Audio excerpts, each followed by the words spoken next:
Good rising, everyone, and welcome back to Coffee Talk with me, Karen B.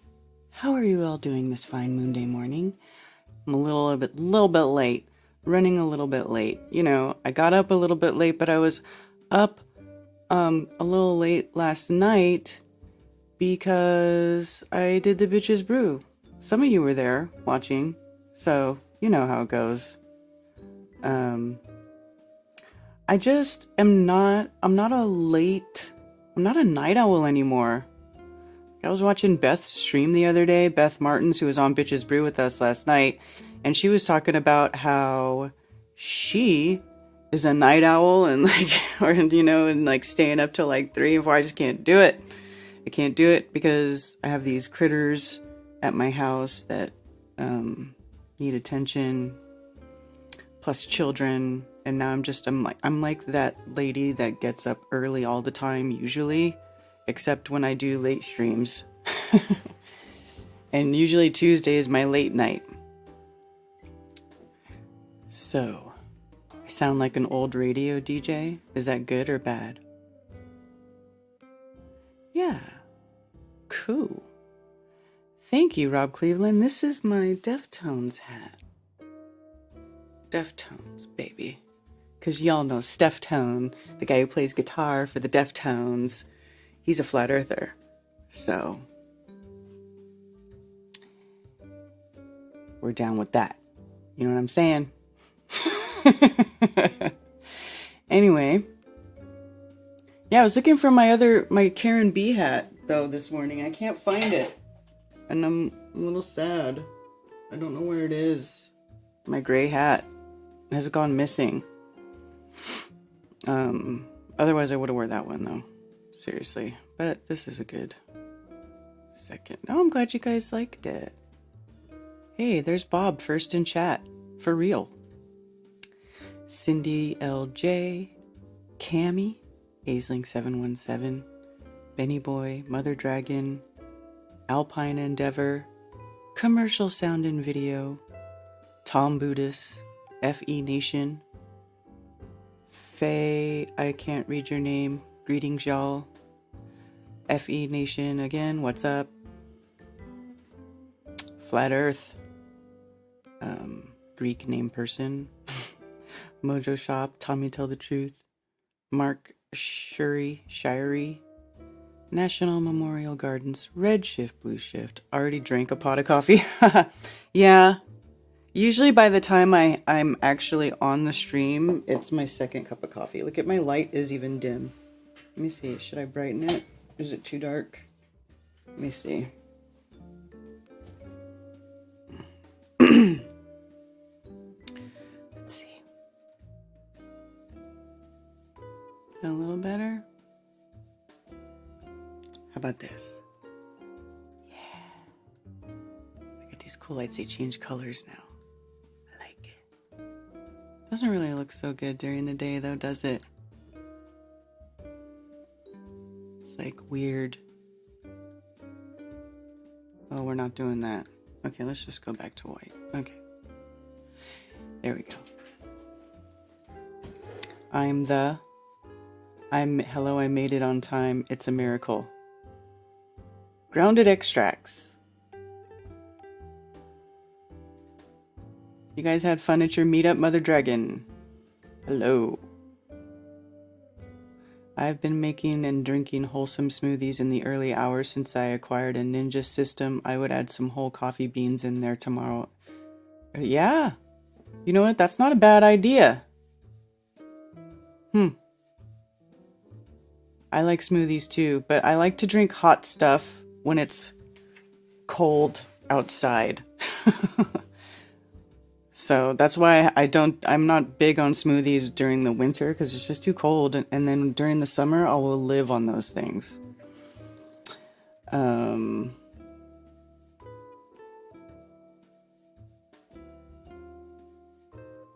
Ahoy. Discovered earlier that Dr. Vernon Coleman describes flat earthers as village idiots. Really, Benny boy? Well, I mean, a lot of people do that. Like, it's like, years ago, I kind of came to the conclusion that flat Earth is like it's like the ultimate, it's the ultimate MK Ultra term, right? Like, it's like it's like the most weaponized two words in the English language. I swear. You want to see somebody get twisted into a pretzel, tell them that the Earth is flat. I mean, look, and then you look at all the, we know, because if you look back in your growing up and in your schooling and all the programming and everything that it is so, I mean, that globe model is so intricately woven into the fabric of every single part of our everyday lives.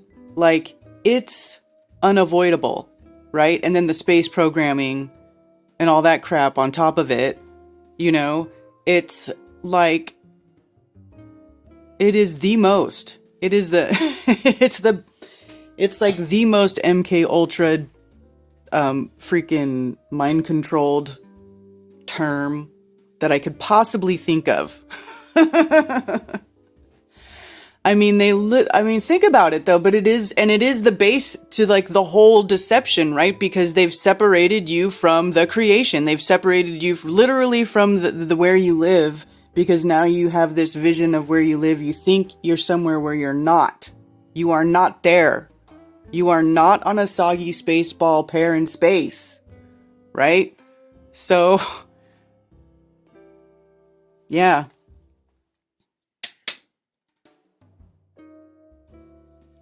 Some will die sheeple. It is a bit sad, for real, Valley Parks, Ashley Knopp, Mark Wontraba over there on Rockfin. Good to see y'all. Anybody commenting on Facebook yet? No. I'm trying to be good and like go check the people on Facebook.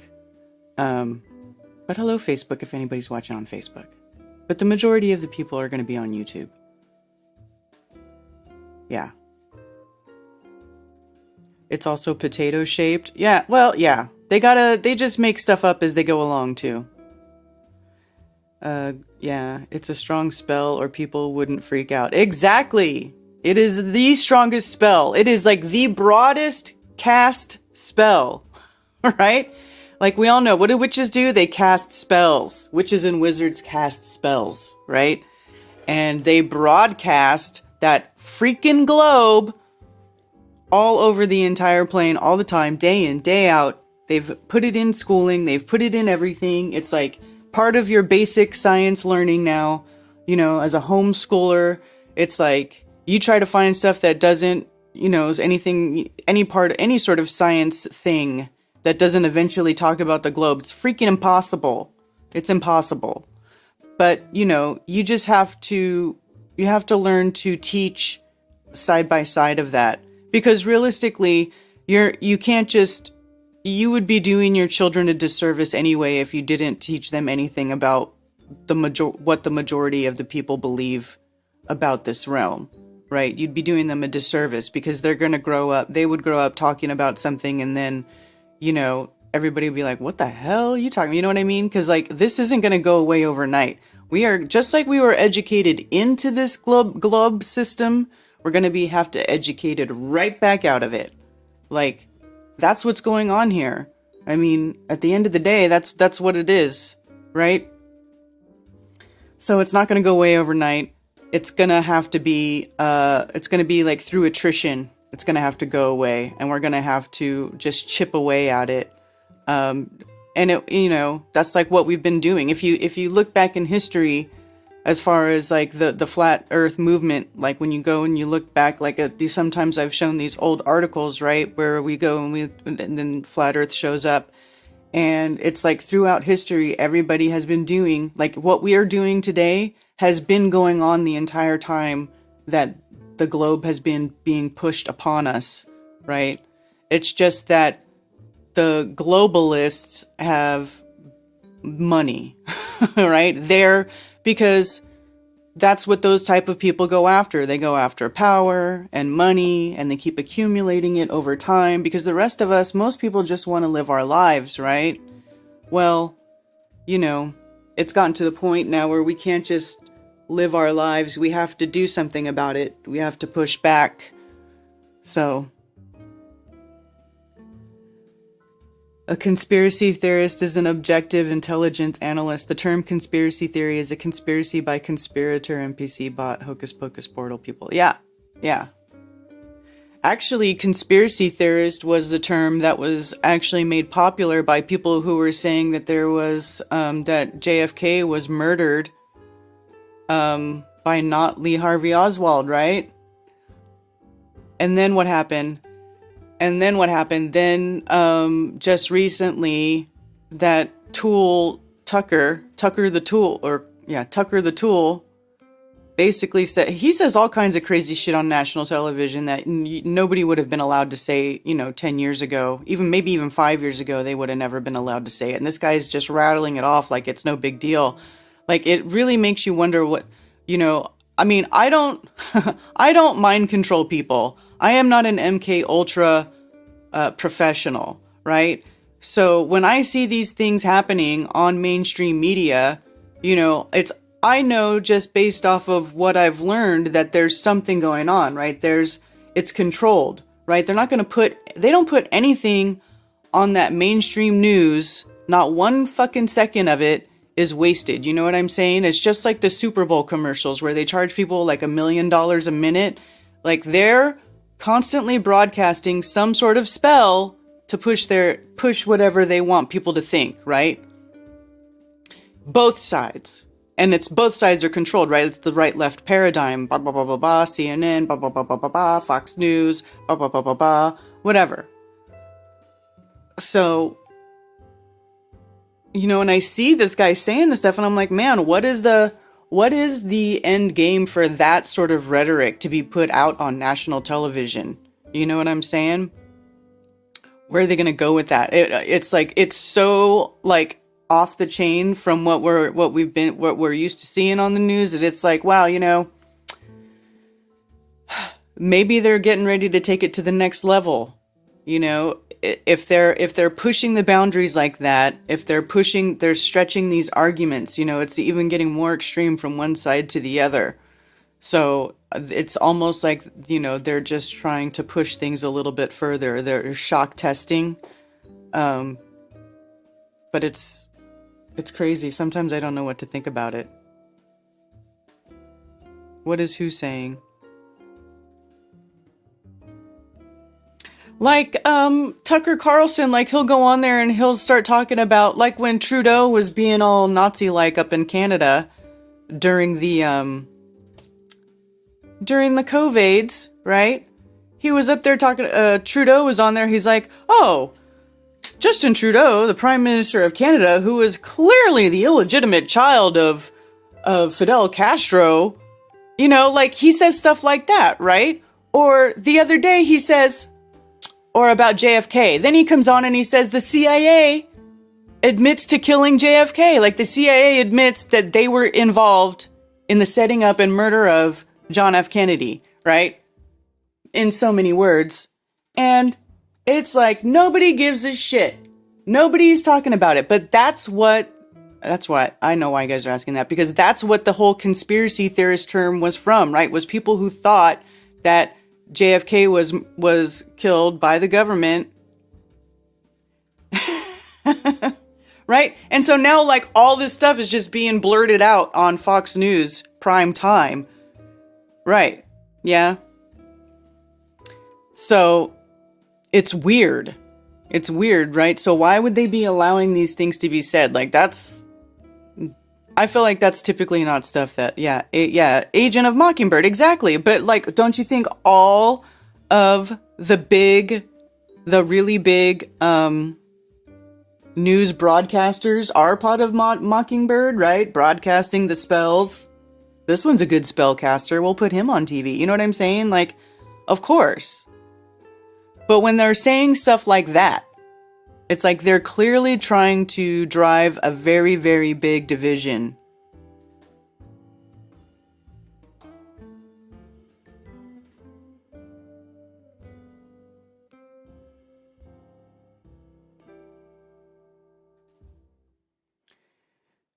Tucker a fool, so they're tainting that info further because it's coming out of his mouth, possibly.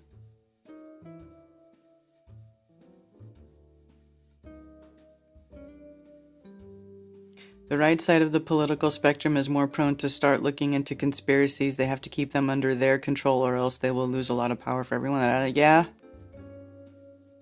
Yeah. And I think that's why, oh, so long ago, right? Like, that's why Flat Earth is so triggering, right? There's so many people who we know about the deception. They know that the government is not on our side. No government is on any people's side, not just ours, all of them, right? Government equals mind control. And these political powers use us all the time. I mean, they just treat us like cattle, right?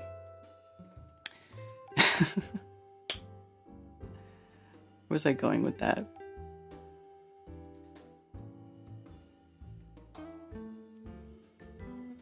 Yeah, so they treat us like cattle, but that's why. Flat Earth lends to that, right? Because it keeps you on their spinning ball. I remember Tucker being on Alex Jones before he got on Fox. Yeah, all governments suck. So it keeps you on that spinning ball, and as long as you're on that spinning ball, what are you? You're dizzy. You don't know which way you're going. I'm telling you, man, it's crazy when you think about it. But this is why I've been saying now, like, if you still think you live on a ball, you are never going to be 100% aligned with truth. You might be right on about something, but you're missing that piece. You're always missing that piece. And I'm always going to take what you say with a grain of salt. Not that I would ever trust a flat earther 100% either, because it goes both ways. Now we're getting into like the you know, it does go both ways. But you know what I'm saying? We gotta be careful about this stuff. Tucker's controlled opposition. Yeah. Of course he is. I just don't trust any of these people. First of all, I don't trust anybody who thinks they live on a globe 100%. That's just the fact. Especially talking heads on TV. Especially the talking heads on TV.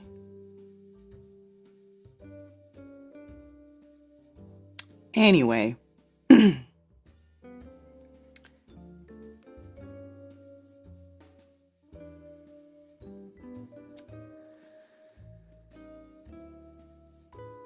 What else is going on with you guys? I have to say that I've been thinking a lot about sound here lately. Sound.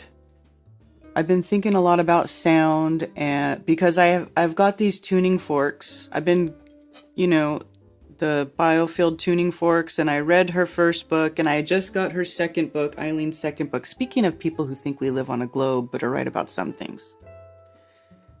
Eileen McCusick definitely would not identify as a flat earther, and I don't really care as long as people don't try to ostracize you because you think the earth is flat. I really don't care if people still think we live on a globe, as long as they don't become condescending douchebags because of it. So anyway, I've been playing a lot with these tuning forks, and I have to say that they really do a lot for me, or for what I've noticed. They really do a lot for releasing physical tension in my body. They really do. All of it, the weighted and the unweighted, because the weighted forks won't make a sound, right? So like here is a sonic slider, and you can't hear it unless you put it right up in your ear, and the vibrating part, right? And this is what what is this? Like a 78 something hertz. Anyway, this is like a general like healing frequency fork, and usually they'll have I'll have boots and stuff on the end of it, amplifiers. Like this is a sonic slider, and then it has the handle extender, and you know, you can use it for like use your handle extender, and then you can just, she tells you to do this type of stuff with it, like run it up and down your body, do it on your face, put it on your shoulders. And I have to say that I really, really enjoy using the tuning forks. They work great.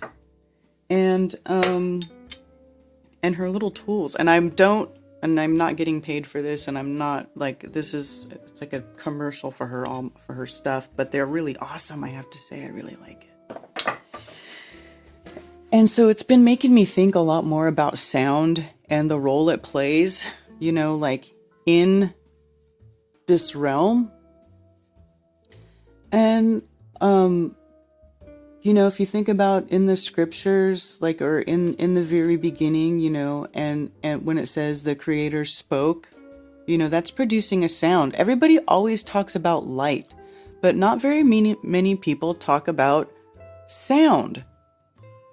You know what I'm saying?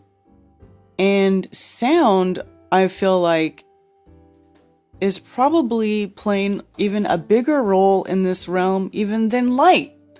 And I know technically they're supposed to be the same thing, but they are, it's like the difference between, like, I don't know, maybe water and ice, or ice and clouds, or whatever, you know what I'm saying? Like, it's all really on the electromagnetic spectrum, technically speaking, but man, yeah, but sound is,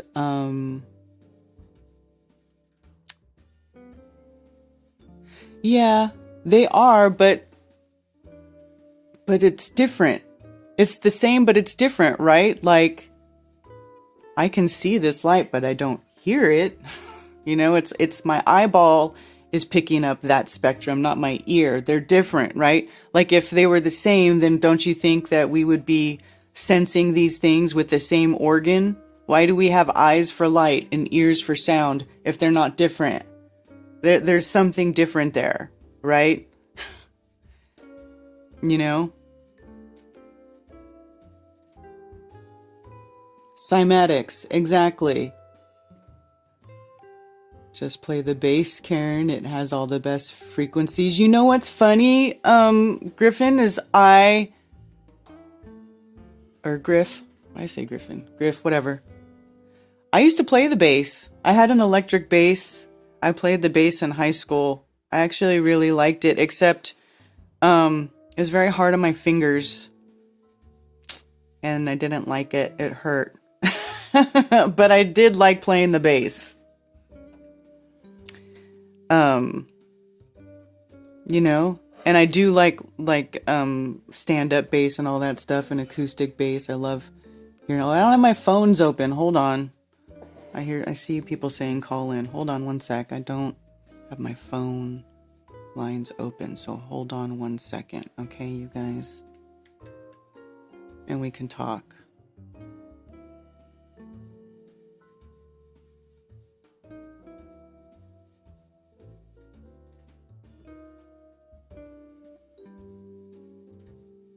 Welcome to the conference center. You are a host. All right.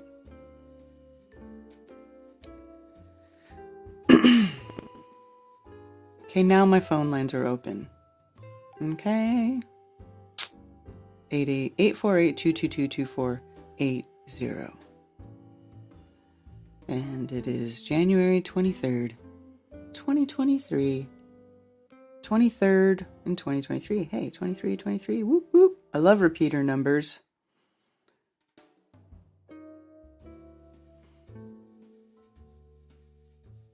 We don't hear dog whistles, but they still make a sound. Right. But dogs hear that whistle with their ears. And you know what else was tripping me out? Yeah.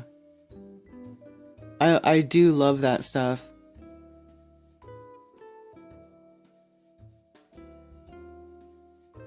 I played the cymbals in high school marching band.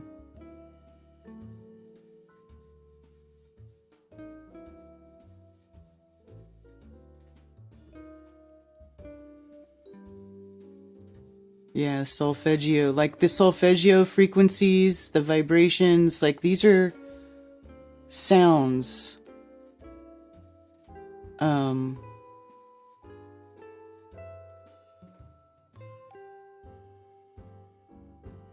I'll get it playing nice and it won't hurt your finger. Okay. Also, I bought my daughter a guitar. I just recently bought her a guitar, like a little like a youth size guitar so she could play it. A smaller one. Are you sending me pictures, Law? Someone's sending me pictures. Is that Law? Yeah. Okay, hold on. I gotta, save them so I can show them to you because you're sending it through text.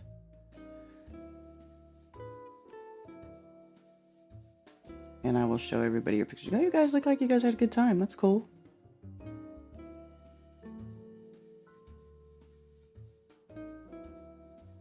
I know Brian is en route back from his Florida meetup as well. Okay, one sec. One sec. Working on it. Working on it.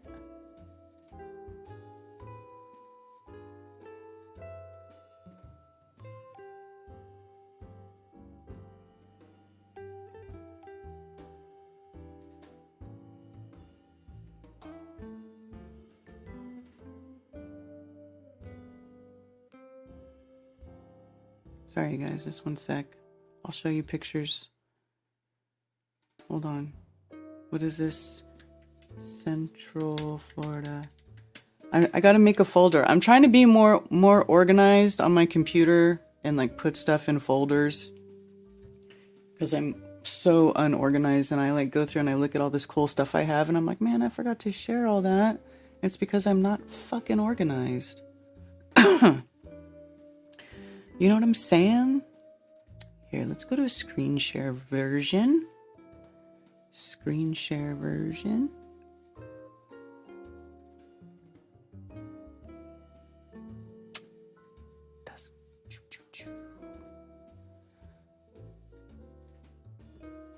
All right. Was that it, Law? I'm just gonna open these. What are this one? There's 6 of them. I guess that's good. There we go. Oh.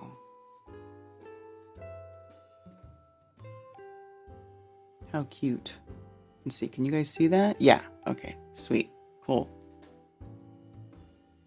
I'm gonna lower my camera, look at my... It's because it's too close. Shalom. They left my house at 4 a.m. Florida is crushing. Liberating guilt and fear, 417 hertz. Undoing situations and facility change, 528 hertz. Transformation, miracles, DNA repair. 639 hertz, connecting relationships. Yeah, you know what? 528 is my favorite. Oh, I love 528. The DNA repair.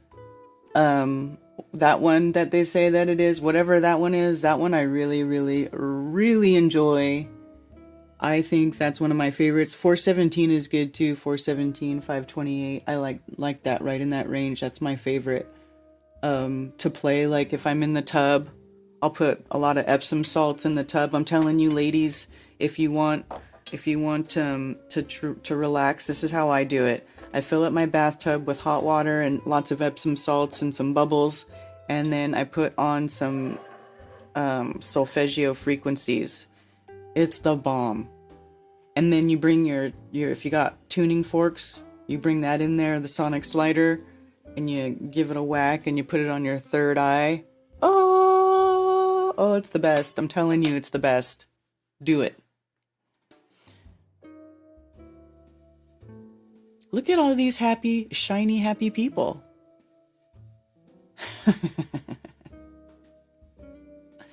Very nice. Very nice.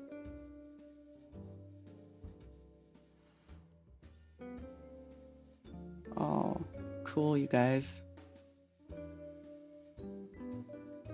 Yeah, man. It's flat. Oh, look at you. You're all here on the back table, too. Okay, cool. Right on. Right on.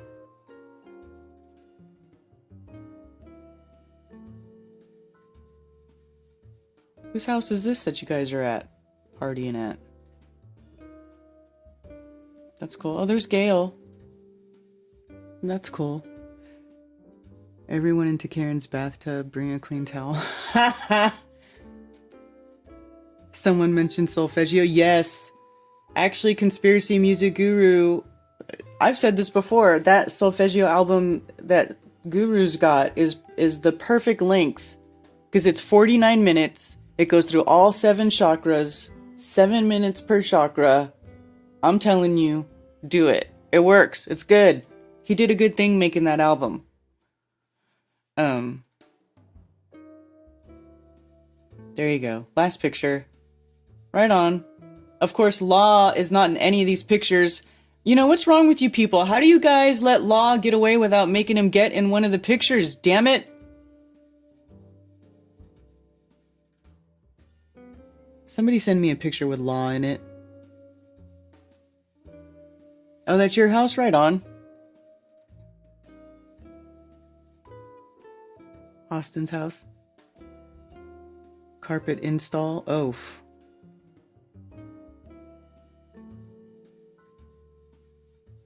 Heart is my favorite from that album, right?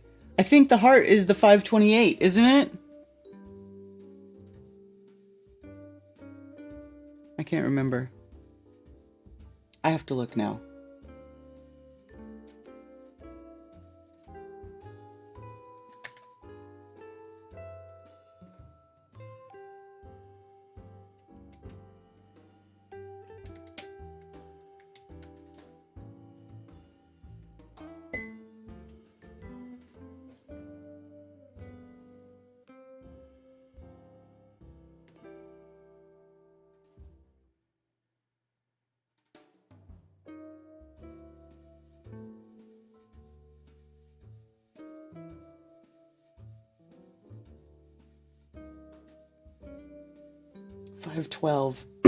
Heart's 512. Well, 1285, 256, 512. I knew it was 5 something. I like that, but that frequency, like right in that range, I love that. That's my favorite. There has to be at least one pick of Law.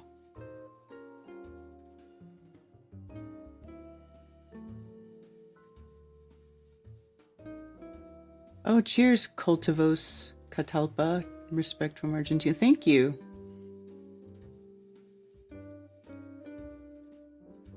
I have one with a... just don't know. Like the Third Eye track best. They're all good. They're all good. Right? All good.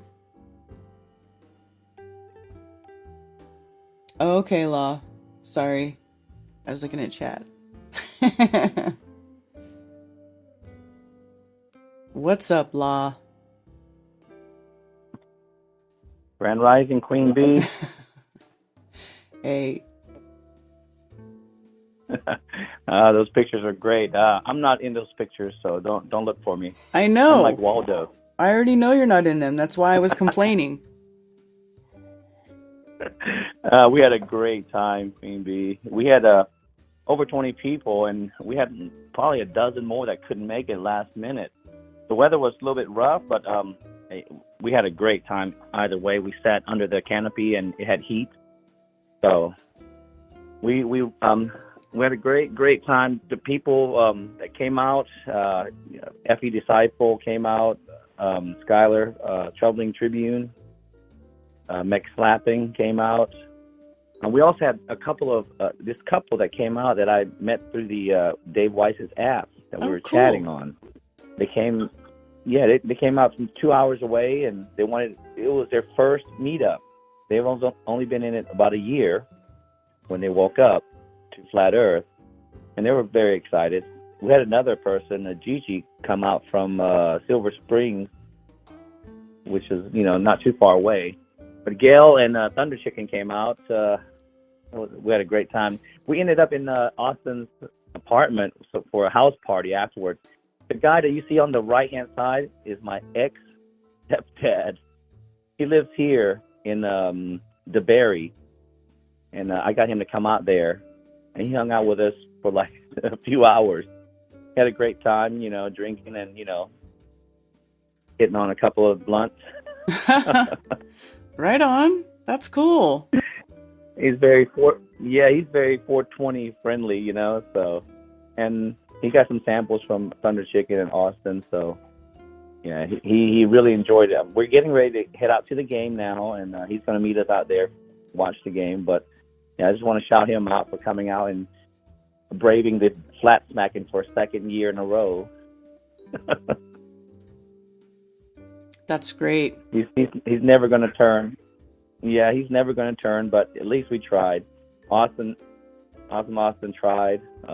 Gail tried. Thunder Chicken tried. Shelly tried. Shelly. She's awesome. Her and Colleen came and picked me up and took me out there. That's cool. But yeah, we had waves of people coming, so that's why the two different pictures, And the next day, I went back there.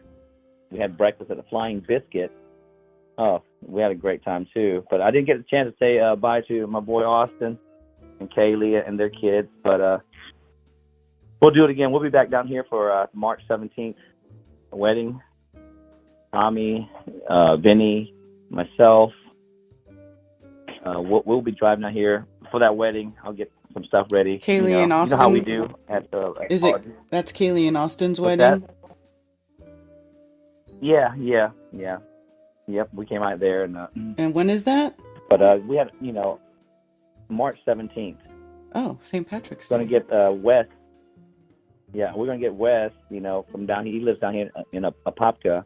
He brought his mom and dad. They were hanging out with us, and they're so cool. I want to shout them out.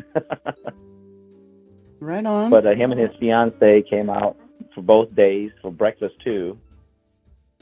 Yeah, they're not that far away from there, but we're gonna try to get together and do something special for Austin and Kaylee for their wedding. I'll hang out all weekend. Maybe do some roller skating too. But it's gonna be great times. Just want to shout out everyone in the chat. I just want to say, Queen Bee, that whenever these meetups come, anywhere around you, an hour, 2 hours away, 3 hours away, you should really go. Like that caller a couple of weeks ago, that he sounded very pessimistic, and everyone thought he was going to jump over the cliff. You guys need to come out and meet people, talk to them, form a relationship, and you'll know whether or not you'll fit in or whether you like the community, but if you don't come out, you'll never know. These people who say that they're going to come out and never show up, those are the people, they probably wouldn't fit in. But you never know until you try, right? Right. I'm all about getting the community together, just like you, Mm-hmm. But we gotta, and first is to step out and meet people, meet our own kind, because we are, very unique and different from everyone else in the way we're thinking now, and we've got to wake up more people. We have got to hit critical mass before any change happens. So, but with that, I just, I've got to go now. We're leaving the hotel. I just want to say hello to everyone in chat. Much love. Great show. I'll be listening. Okay, Queen Bee? All right. Thanks, Law. Talk to you later. No problem. Love you. Love you Laters. too. Bye. All right. Well, there you go. That's Law. Well, I'm glad y'all had fun. It all started with Solar Return. That's how you felt about Solar Return. You were so nervous. Oh, Rob, that's right. That was your first event, but now you know it's awesome, right? We had a blast.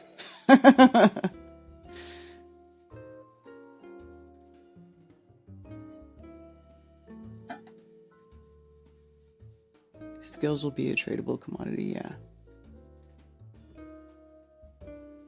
Yes. Yes. Hi, Free Flow. So, cool. You guys had a good meetup. Awesome. Nice to see. Nice to see. Fantastic.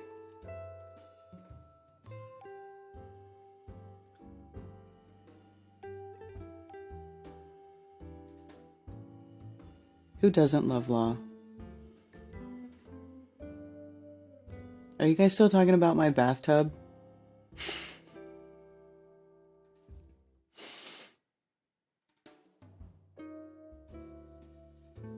I'm just hearing about frequencies. I'm fairly new to Torah. Is that biblical? Is it something I can do? Yes. Okay, now, they don't directly discuss frequencies, like the word frequency, you know, or actually discuss it in the terms that we use right now, right? In scripture. It's not like that.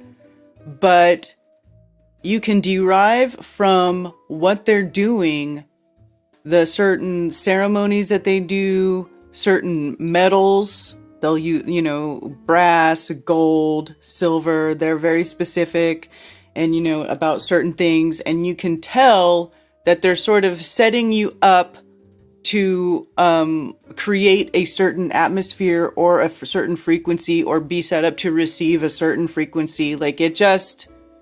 This is, I mean, and I can't, you know, say this with 100%, this is a fact, this is how it is, right? This is just what sort of, you know, it's just sort of what it looks like from the studies that I've been doing with Jack on the scripture studies. It's like, it just seems like a lot of it is, of the instruction is set up for that purpose, right? And even in, we just read one or two chapters back, they talk about, the priest's breastplate. We read that part, right? Where it talks about how they have specific stones. There's 12 stones that go on this plate, and each stone represents one of the 12 tribes, right? And it just, you know, and if you know anything about crystals, like I talk about crystals all the time, but each crystal has different properties, right? Each crystal, each mineral has a different property, a different frequency, a different dominant oscillatory rate, as it were. They just have different properties. So, and they are all of the earth, right? So yes, it's okay to do frequencies, because think about Genesis, and the creator spoke, right? The word spoke, let there be light, right? So it's almost like, you know, everybody always talks about light, like there's the light, like, but I think maybe sound is more the foundation of it than light, right? You know what I'm saying? Like, I don't know if I'm explaining that right, but I just feel like the role that sound plays has been being underplayed to light, but they're both important. Do you know what I'm saying? Does this make sense? So, absolutely, I think it's good to use good frequencies. The Earth has a frequency. It's called the Schumann resonance, and that is like a 7.84 hertz or something. It's very low frequency. But it is, and this actually, the sonic slider is a multiplication of the Schumann resonance, I think, right? So it's like you have the basic Schumann resonance, which is like 7.8 or whatever, and then you can double that, triple that, quadruple that, and then each one will be like, it's like a step up, but it's, you know, when you multiply these frequencies. And then you have binaural beats, which is where you take two different frequencies, and the difference, and your brain automatically processes the two frequencies, and the in between is what your brain is hearing. So this is like 144 and 89 hertz, and it is the are these the golden ratio ones? I think these are the golden ratio ones, right? And so the difference between them is phi.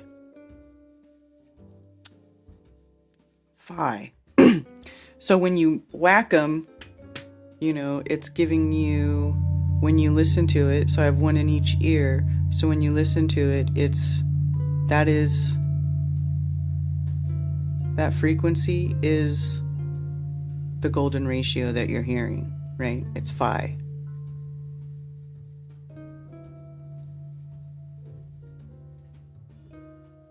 And it's very relaxing. It's really cool. Like, I find these things to be really cool. The more I play with them, the more I like them. Where's these other ones? This one here.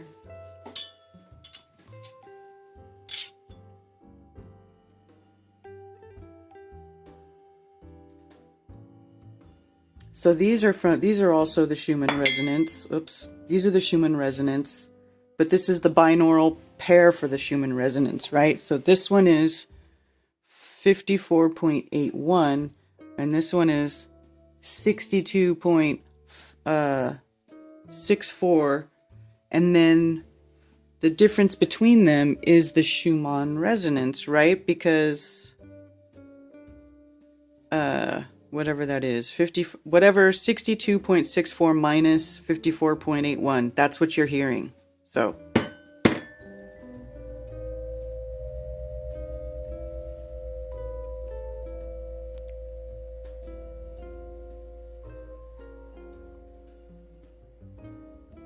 may not work really as a binaural beat unless you're wearing headphones like I am. This is the type of thing that I wanted to do in my ASMR streams, my like meditation, stuff like this.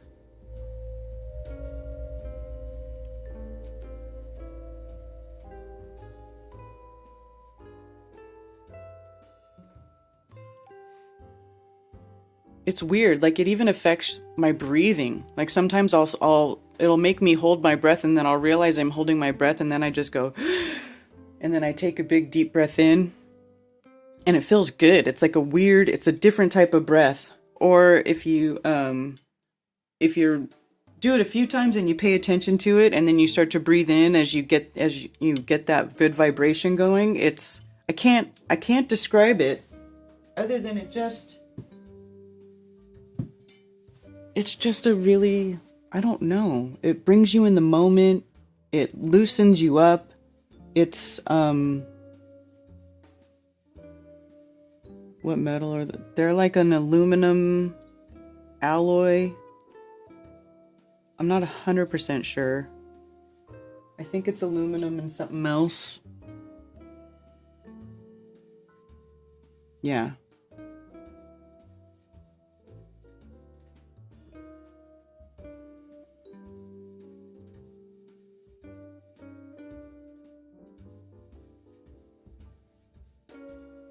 I had such bad insomnia, slept 2 hours a night for 5 years. Someone used tuning forks on me and I slept 7 hours at night. Right? That's what I'm saying.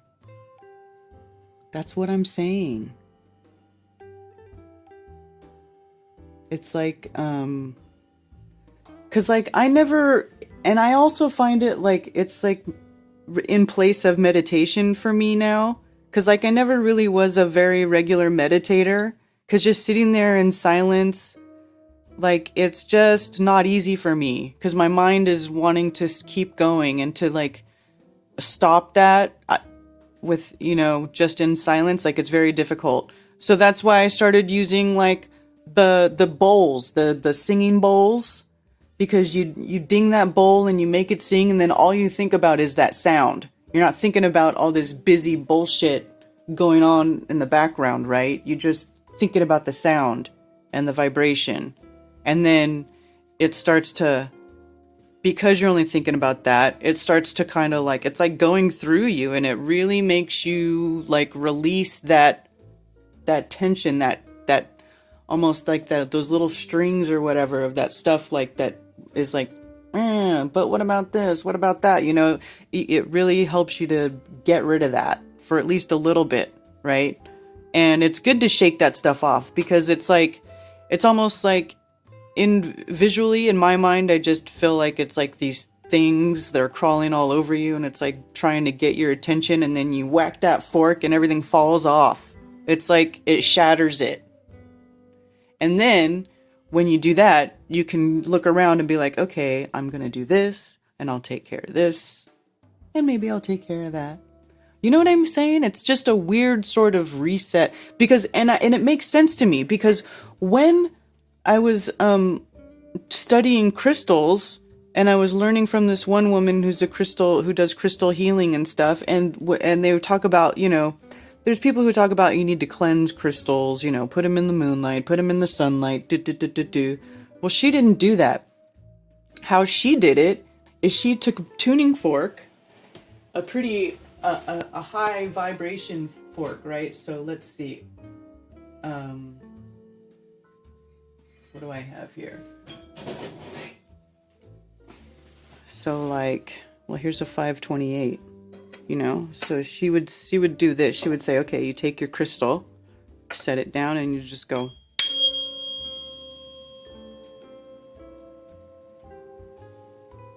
And you wash it with sound. And boom, that's it. And sometimes, you know, and being that we are not as, you know, we're a lot more easily influenced and loose and fluid and not so structured as a crystal. We have a crystalline skeleton and stuff, right? But we have flesh and we're kind of, you know, we can get knocked out of alignment pretty easy. So just take the fork, whack it, and it's almost like, you know, like when the surf, like if you had a thing of sand, right? And there's all this marks and stuff in the sand. It's almost like if you just took it and you shook it a little bit and then it became all like a clean slate again, you know? And then you can work with that again.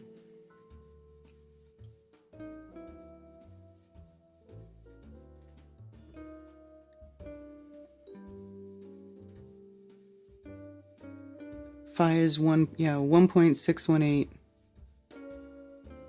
Phi is in the golden ratio.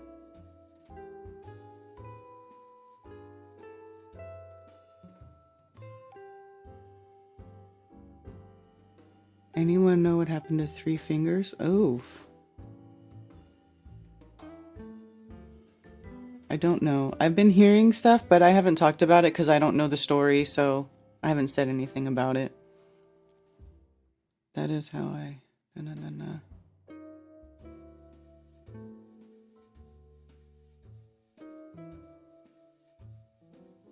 Oh, Sherry, see?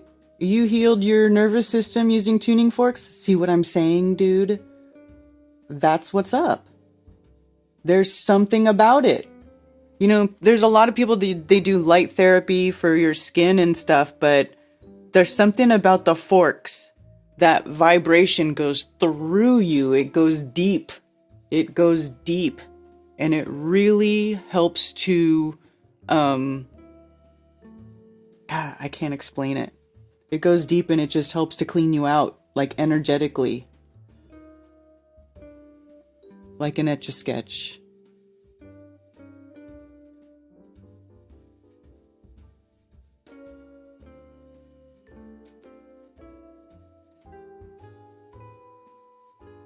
I can't, I can't either, but the forks, it's like you just do it for a few minutes, and you even almost don't need to do it as long as like meditation, right? Like sometimes people will sit there for 20 minutes, 30 minutes, an hour. Like I feel like, you know, half an hour of playing with the forks, and it's great. Like I said, this one is the handle, but like I like this little this boot because it amplifies everything. It amplifies the vibration wherever you put it. It's like a magnifier. But I like to take the sonic slider and I just stick it right here on my third eye and let it wind down. You'll even see me doing this during Strange World. Or even randomly at any stream, because I usually have a fork here by my desk, but...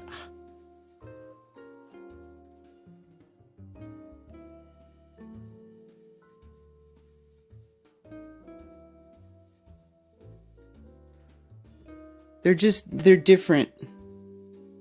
So like the weighted ones don't produce that much of an audible sound. Like I can whack them right here, like and you'll hear them because I'm putting this part in the I guess I should change my screen so you can see me. Okay, so this part, when it's vibrating, that's where the sound will come from. So like you won't really hear it unless I put it right there by the mic, right? So now you're hearing it. But when I put this here, I'm feeling the vibration on my body, like it's going down the handle into my body. So it's first the weighted ones. It's both.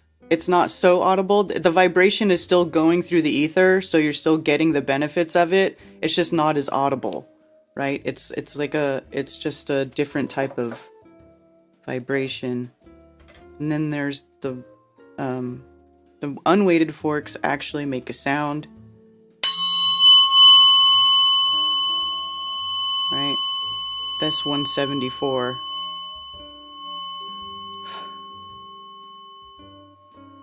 It's a trip. It's a trip how they affect your breathing. Anyway, I like them.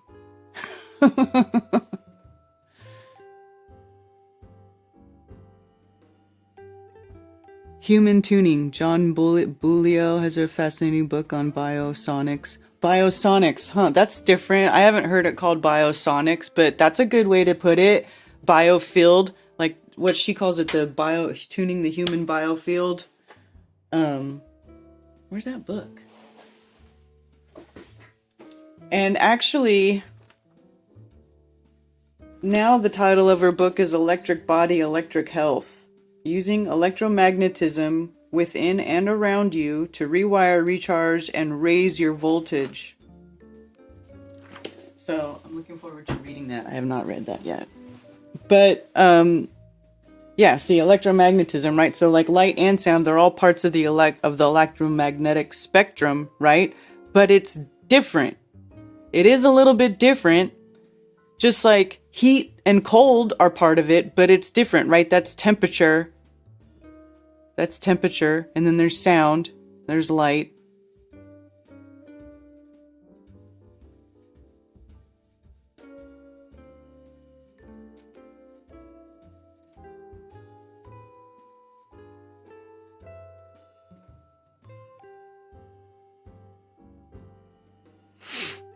Psionic.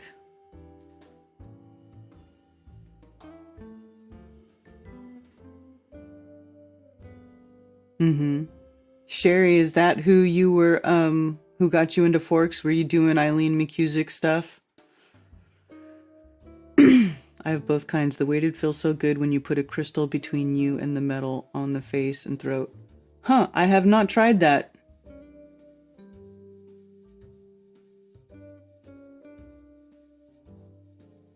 Did you get a boot that has a crystal on it? Or do you just use a crystal?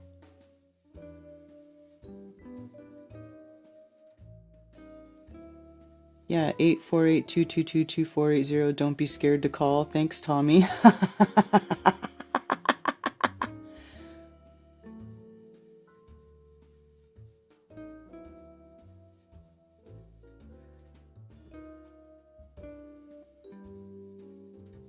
Anyway, there was another thing that I looked up. Let me see if I can bring it up here.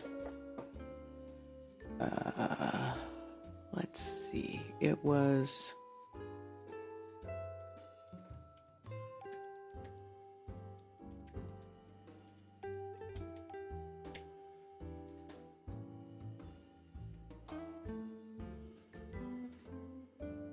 I'm trying to, one of the things that sort of made me think about it, actually,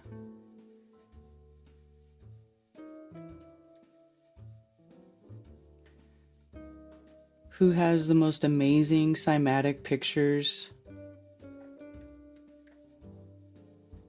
don't know if you guys are friends with this dude on Facebook, but holy smokes. Look at this. Isn't that amazing?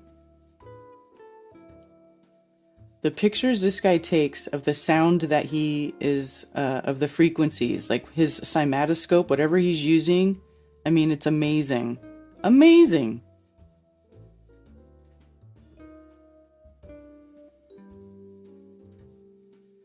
I mean, to me, it's just like, and actually, another thing about why I feel like sound is like, people just don't, I feel like people should be thinking about this more.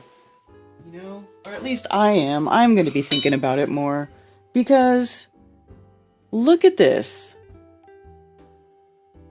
Look at the imagery coming from sound and water and light. But the sound is creating like a, it's like creating like a three-dimensional image. It looks almost three-dimensional, sort of like when you put the magnets on the what do you call that stupid thing? Ferrocell. When you put the magnets under the ferrocell and you're looking at the magnetic field, but this is so much more than that. Because it's not just one, it's like, I can't explain it. There are no words. Here's a toroid. One toroid, but even that, it's not symmetrical, which trips me out, seeing the distorted toroids. Ah, shit. I always do that!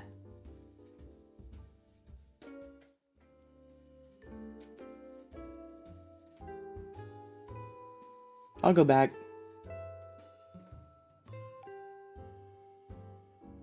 This guy, David Schurmeyer. I can't believe I wasn't sharing. I'm fucking sorry, you guys. I'm so sorry. I hate it. I hate when I do that. I love it when I go and I look at chat and it's all lit up. Karen, you're an idiot. Karen, you're an idiot. You're not sharing. We can't see shit. Karen, what the fuck are you doing?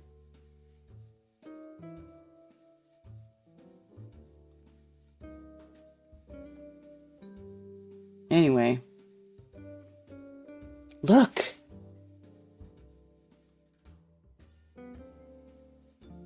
But they're like three-dimensional. And I think this is like, and what trips me out about this is I literally think this dude's got like a camera that's looking over a plate with oil or some sort of liquid in it, right? Like, I don't know if it's water or if he uses oil or like different types of fluid.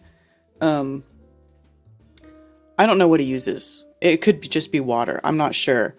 But it's like just a little dish and it's hooked up to his thing that emits the frequencies, and then he's just like got lights and he's just recording. Like, that's all it is.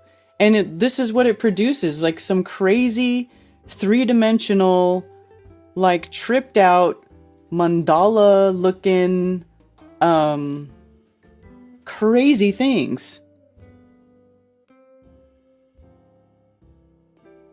I keep my guitars and bass turned to 432. So glad I have tuners that can adjust the bass frequency. That's cool.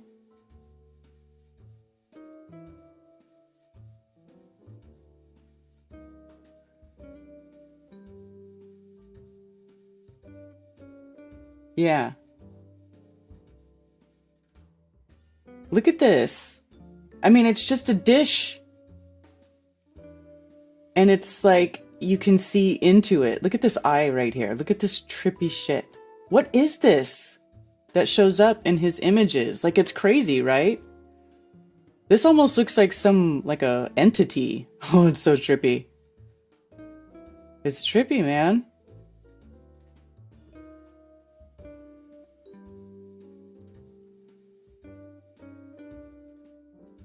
But it just makes me wonder, what is it? So, we're always so obsessed with the visual, right? Like the visual stimulation is so I think it keeps us distracted from the other stuff. Like this is another thing that was making me think about sound. I was watching this video about this guy who was born blind, but the guy can literally like ride a bike, walk around, and in a park, and he makes these clicking sounds, and he sees with echolocation. Just like bats, bats will see with echolocation. They click, they make this sound, and then however it bounces back, that's how they're seeing. And this guy literally was walking around making this clicking sound, and then he was able to like draw where there were posts in this little outdoor park where he was at, where they were, having him do it. So then he was able to sort of sketch it out. It's really trippy, right? So anyway,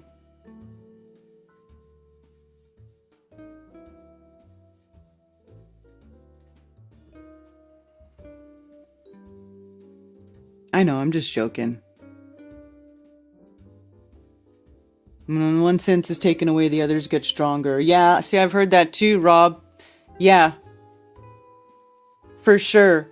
But for sound to be able to replace sight, that's huge.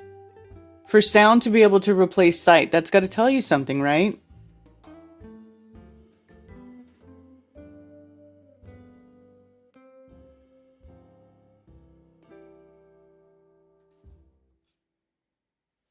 That's funny. You guys are funny.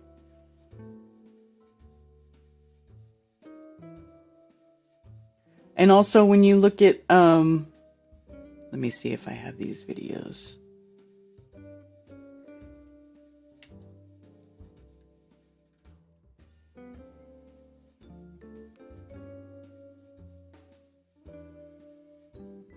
Like these.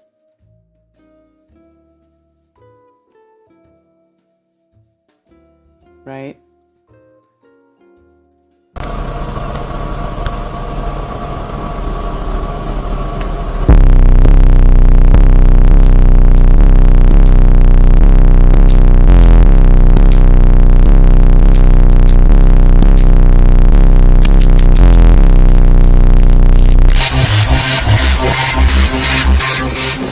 Hold on. I don't really want that in my ear, but I just want to see the visual.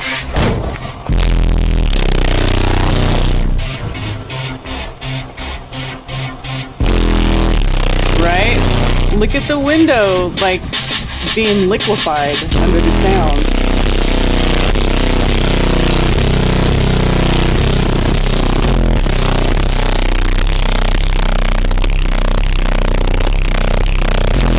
That's not normal.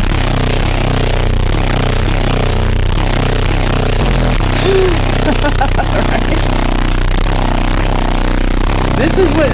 This is what's tripping me out about sound. Like, it can get into stuff. It can get into solid materials and manipulate them.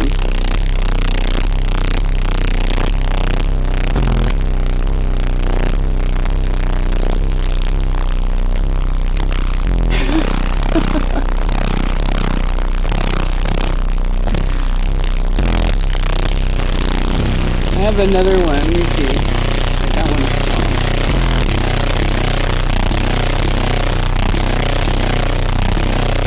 like, that shit's crazy, right? What is that doing to your guts? Like, if you're riding around inside of there, what's that doing to your guts? Like, have you ever heard about the brown note? You know the brown note? It's like the note that is so deep it'll make you shit yourself.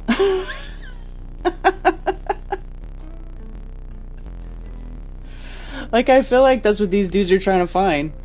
Shit's crazy, right? So let me see. This one's smaller, but does it show? Let's see.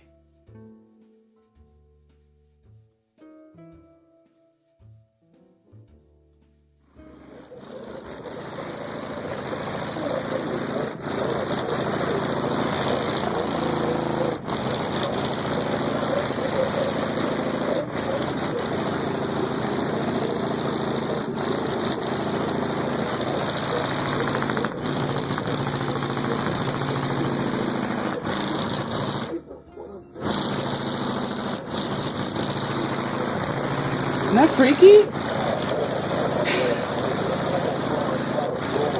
Like, how does the door just not fall off that damn thing? I got this on blast in Aldi's. Oh my gosh. Yeah, you can't be in that car. Right, this is why these dudes are like outside the car doing this stuff. But why would you ever?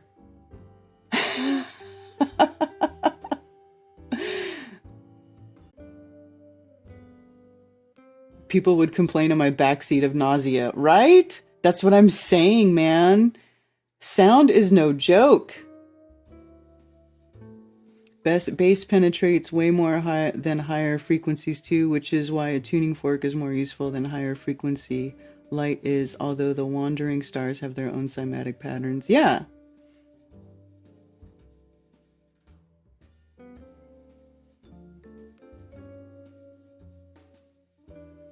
So this is what I'm saying, sound. And also, do you guys remember a few weeks ago, what am I trying to get to? The,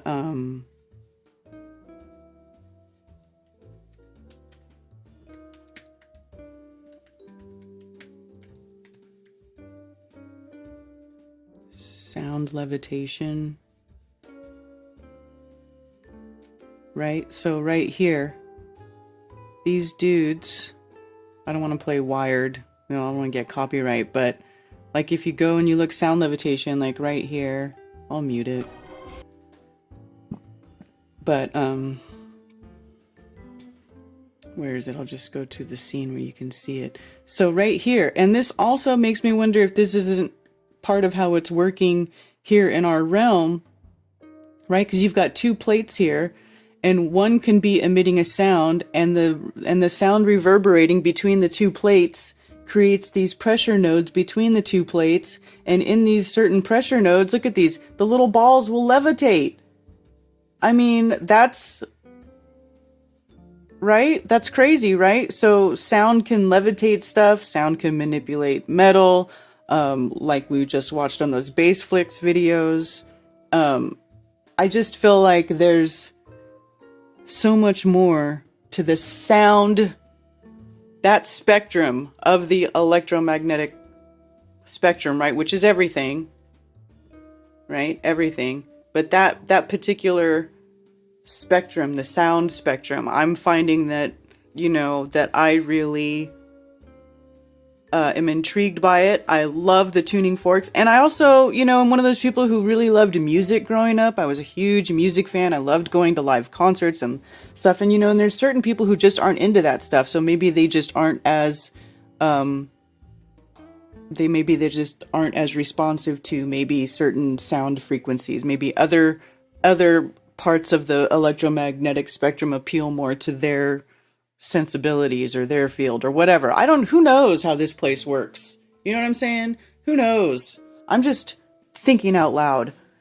But I just have been finding that there's so much benefit from that. And you know, and also coming because crystals are trapped light and sound. Let me see if I can find that article.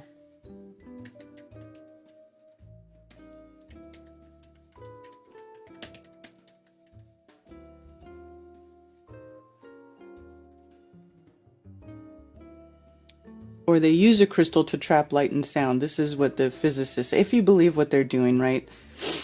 Researchers at the California Institute of Technology have created a nanoscale crystal device that for the first time allows scientists to confine both light and sound vibrations in the same tiny space. So if they're doing it, don't you think maybe the creation has already done it?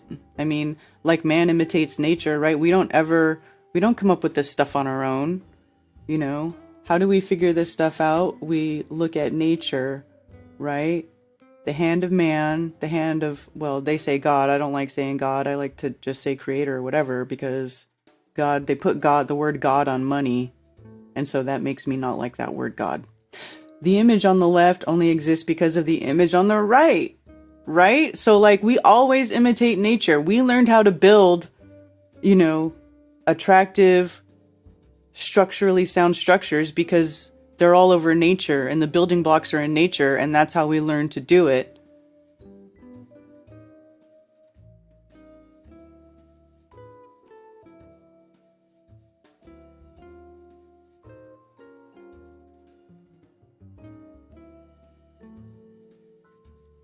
Have you seen the skeleton of a giant blue whale? They have hands and appendages similar to humans. Yeah, inside the flippers of a lot of those, it looks like a hand. Like it looks like hands. I've seen that. They'd probably start puking. Does anybody want to call in? 848-222-2480. Confined by science, explain. What do you mean? Allow scientists to confine both light and sound vibrations in the same tiny space. Indeed, Painter points out the interactions between sound and light in this device, dubbed an optomechanical crystal, can result in mechanical vibrations with frequencies as high as tens of gigahertz or 10 billion cycles per second. Being able to achieve such frequencies gives these devices the ability to send large amounts of information and opens up a wide array of potential applications, everything from light wave communication systems to biosensors capable of detecting or weighing a single macromolecule, blah, blah, blah, blah, blah. I mean, but the point is that they're using crystals in technology. They're using what's already found in nature.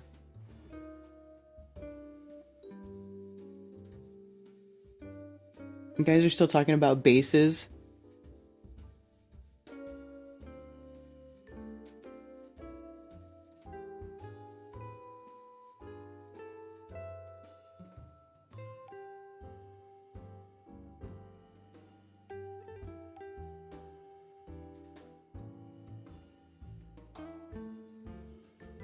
Whatever. Overtone singing. Blue whales can make a clicking noise that can liquefy your organs. Oh, God. Isn't that the same for, not humpback whales?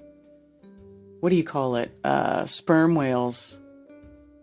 Don't sperm whales make a crazy sound that can, that will do that too? Or like if they have some sort of like sonic pinging thing that they do over long distances, and if you were right next to it, it would like mess you up. Let me see if I can find that.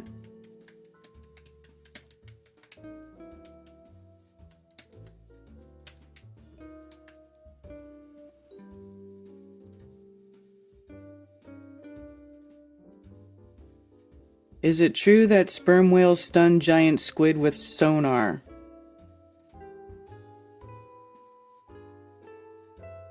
This site can't be reached. Well, up yours, buddy.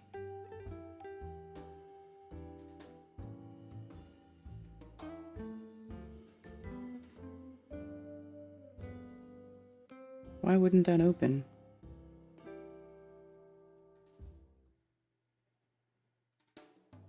Let's see, maybe sperm whale sonar.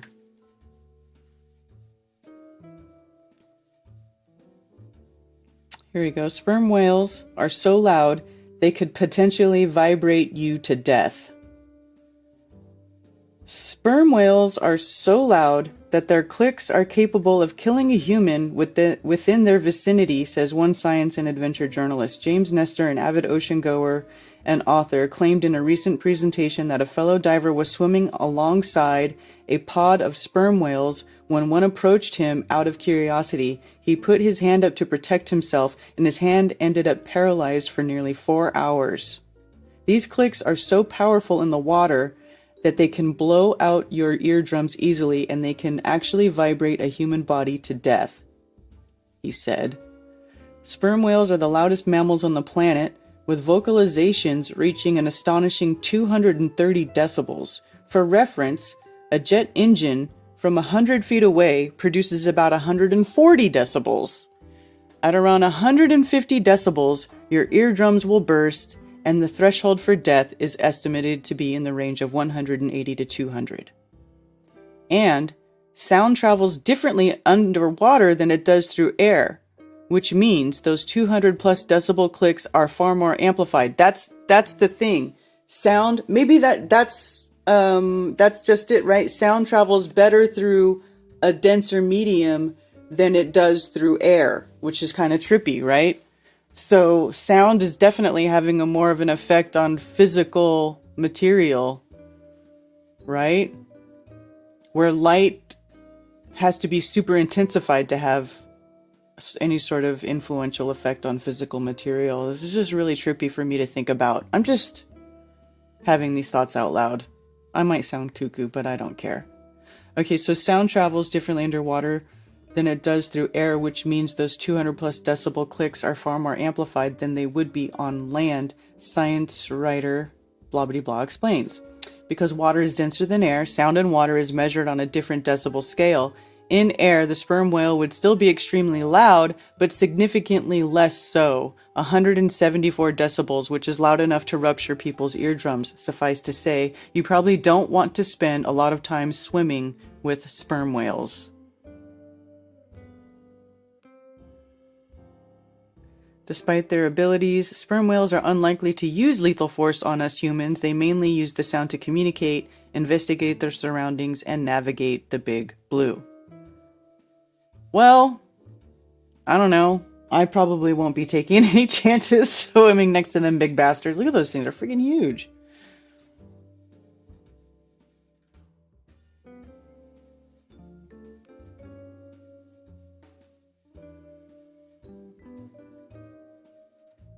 They use soundwave therapy on guys with ED. Is that true, Tommy?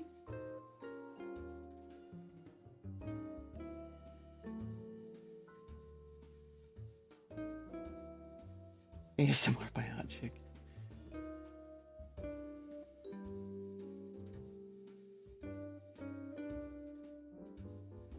You just put the stone or whatever where the conductor would stand. People stand in a basic concert band config and there are large horizontal drums in the back. You talking about a sound bath? That's another thing. There's sound baths. And I wanted to have a sound bath at my event. I need to find someone who can do a really good sound bath for one of my events. Robert Childress has a book on acoustic levitation from Tibet. Uh-oh. Uh-oh. What's Remy getting all upset about?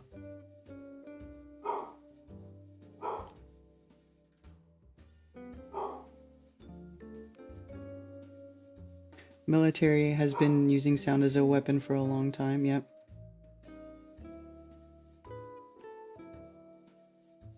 David Schermeyer. He sells the kits. That's cool. Oh, I think we're getting... Oh, it's just utility people.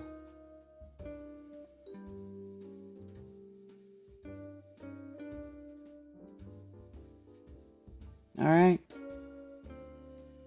Tommy would know. Ha ha ha. Well, that's the other thing. Like, do you remember that description? Let's see.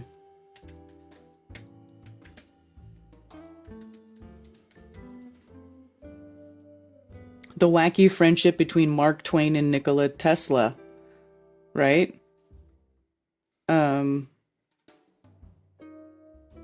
Twain in Tesla's lab.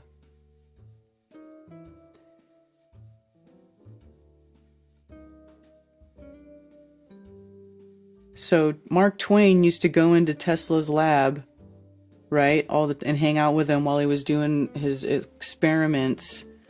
I want to find that one description.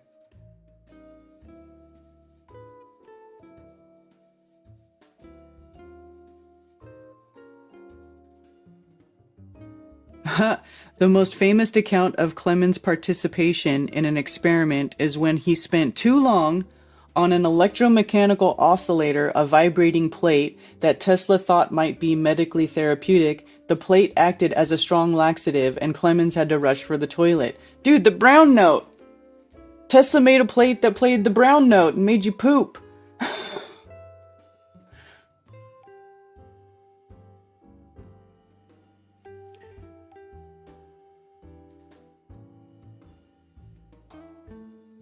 Oh, you know what?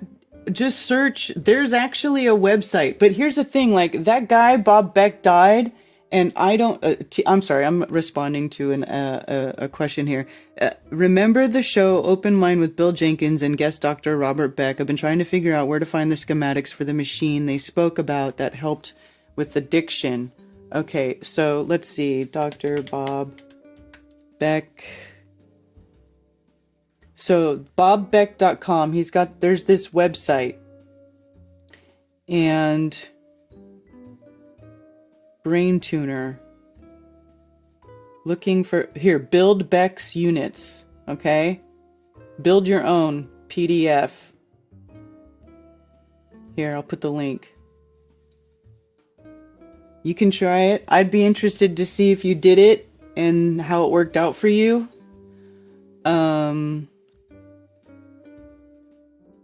But look, though, the following schematic and instructions have been edited from the original handout that Bob Beck made available for his lectures. This handbook is now called the Beck Protocol, is available as a free download or hard copy and can be purchased.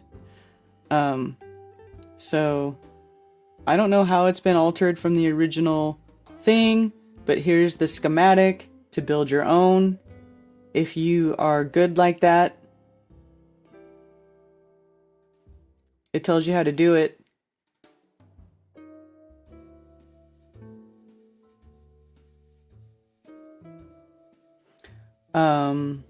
I myself do not think that I am technically equipped to build such a device. But I'd be interested to see if somebody else could do it and how it works out for you.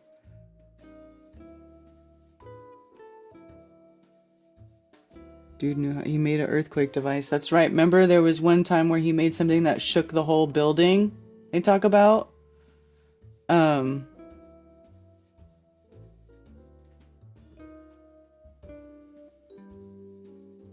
don't have any of those stories pulled up.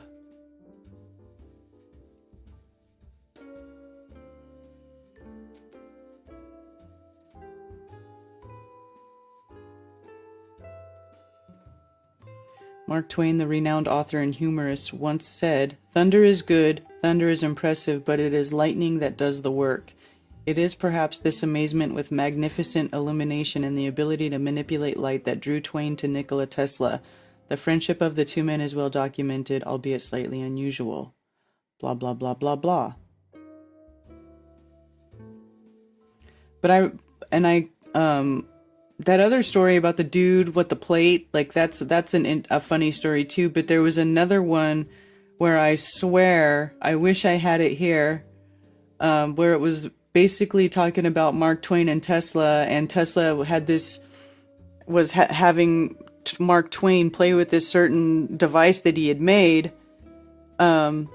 Oh, here we go. As the story goes, Mr. Twain stood on a platform of the machine while Tesla sat the oscillator into operation. Twain was enjoying himself greatly and exclaimed, "This gives you vigor and vitality."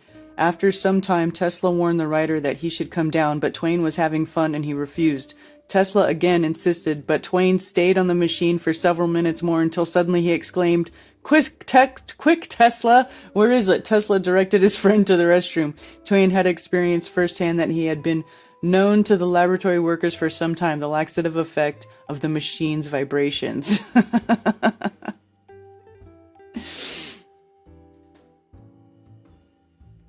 11:11.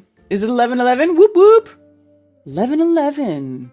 Good call, y'all. 11:11. It's 11:11. Spirits listening. 11:11. New Oh, now it's changed to 11:12. Now it's 11:12. But it was 11:11 just a minute ago. Spirit listens, knows So, more than it's pretty we cool do. still. Visions manifest. Manifest your reality. Oh, that's too funny. Oh, let me share screen. Should be sharing screen.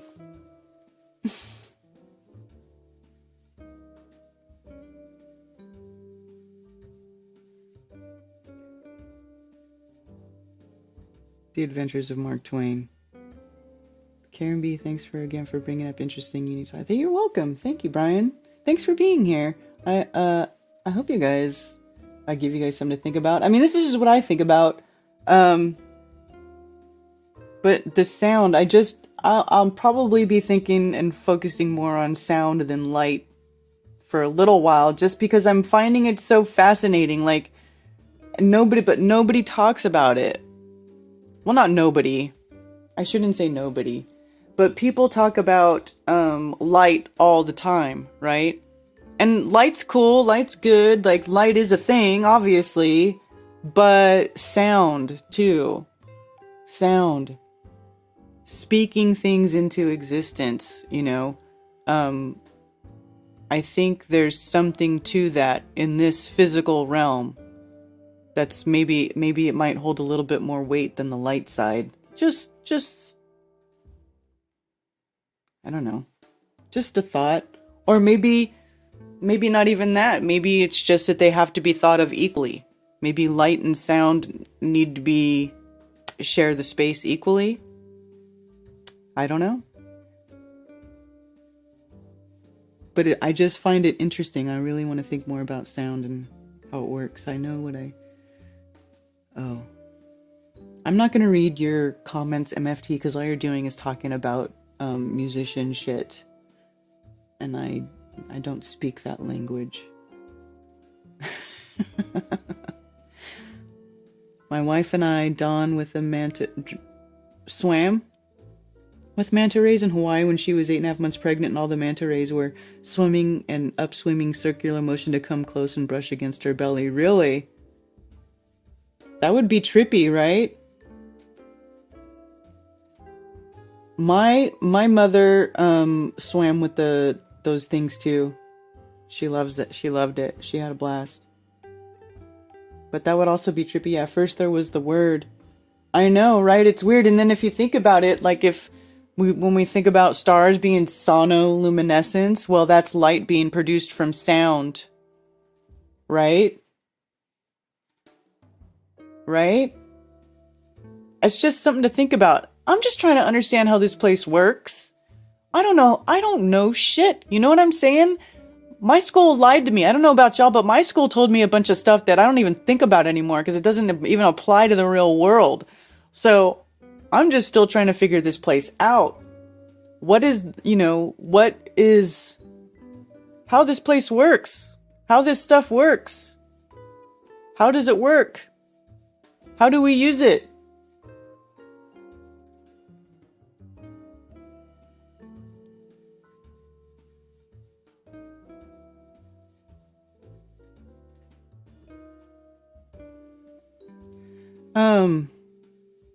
You know what? There's a thing where with women giving birth with dolphins. Like the dolphins do something where they like always want to assist in the birth. You know? There's like places where you can go and like get in a pool with dolphins to have your baby. I find that crazy. I mean, I guess it sounds all like fantasy, cool, dreamy, but at the same time, it's like weird. I don't know, man. But people do it. Yeah, right, Rob? Dolphin assisted births. Exactly. And then it makes you wonder, right? Because dolphins, they're like this, they have the sonar click thing going on too. Right? So is it something they're doing with sound? Are they, you know what I'm saying? Like, how are they assisting? They don't fucking have hands. You know what I'm saying? How are they assisting? It would have to be through sonar or sound, right? I mean, it's just weird to think about. you know? I don't know. It trips me out. Oh my god, Tommy.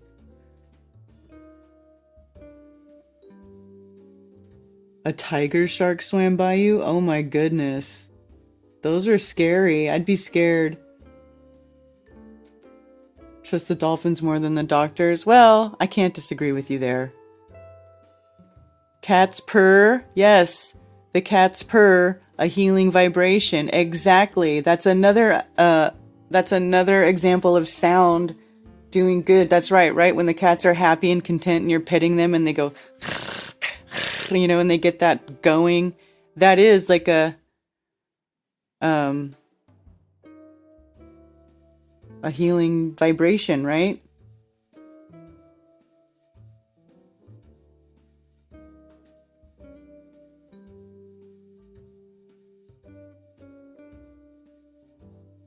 Every mammal's attracted to babies. Yeah.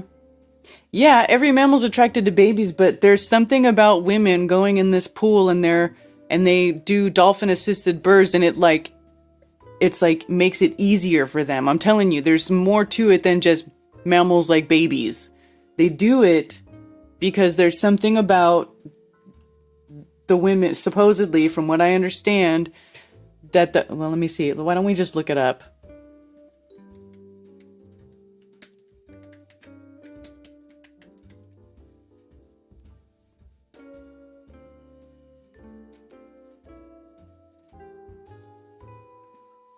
The latest trend among some expecting couples is to have their baby born underwater with a dolphin assisting the birth. Became famous a few years ago. Why she had chosen such a unique way of giving birth? It's about reconnecting as humans with the dolphin so we can No, I don't believe that. That's not what it is. The Sirius Institute states that following these first instances of dolphin-assisted births, some of the reported observations include a mother and a baby playing with the dolphins within 45 minutes of birth, and a dolphin escorting a newborn human baby to the surface for its first breath. That research that has been conducted since 1976 shows dolphins' ability to improve or heal a number of health conditions such as cerebral palsy, depression, autism, and Down syndrome. Wait, what? Down syndrome?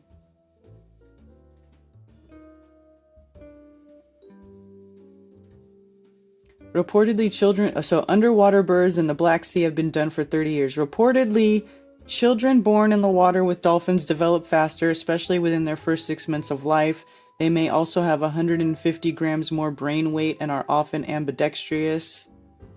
Sirius Institute also states the Hawaiian people have practiced ocean births with dolphins for centuries, claiming that this way of birthing is gentle with a minimum trauma for both mother and baby.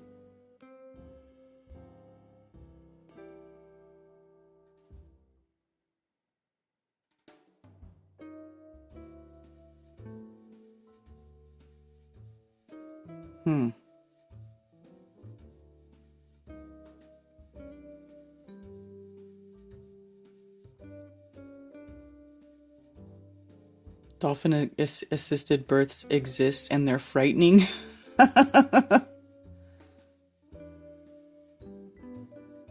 Dolphin midwives.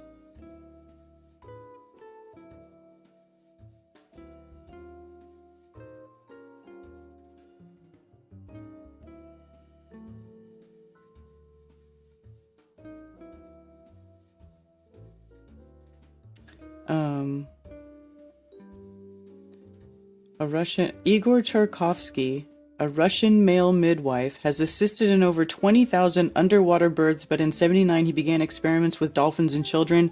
His daughter, one of the first modern water birthers, was in her late 20s when the following incident happened. Charkovsky and his team had taken a woman to the Mediterranean Sea in Israel for an underwater birth. In 2 feet of water, preparing for the birth, suddenly 3 dolphins approached, pushing everyone out of the way and took over. They scanned the length of her body with sonar, which somehow relaxed the mother and child, and gave birth with no pain or fear. Okay, this is what had heard before. I don't know if it's the same story. Apparently, all the human midwives were pretty shocked, though. For some reason, dolphins are attracted to pregnant women and young children. This opened up the new practice of dolphin midwifery, which may sound strange, but it fits in with the new breed of super children that are currently coming into existence. What does that mean, super children? As many people are aware, dolphins can also help heal people with mental and psychological problems. The children, who are being born with the aid of dolphins, at least with the cases documented in Russia, are extraordinary children. Most of them have IQs of over 150, plus extremely stable emotional bodies and strong physical bodies. They are superior in one way or another. Water becoming their natural environment, plus they are also super intelligent. There's ample evidence that humans once had a much more intrinsic connection with water. Well, okay, don't start pushing your fucking evolution bullshit.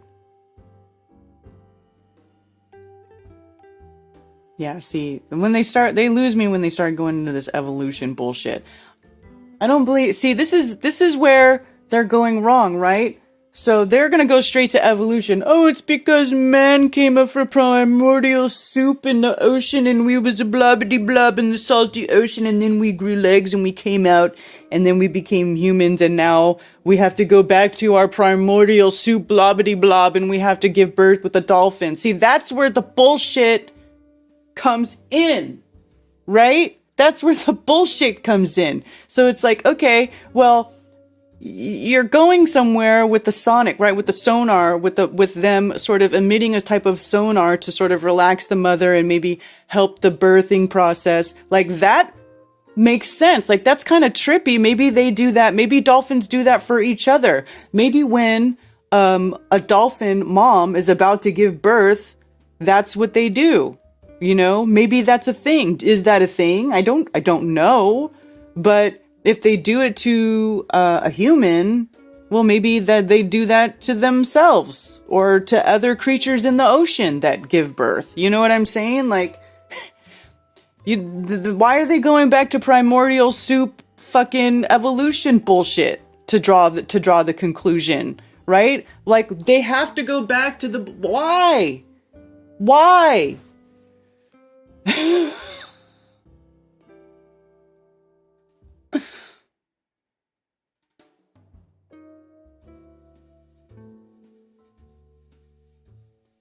Yeah, exactly.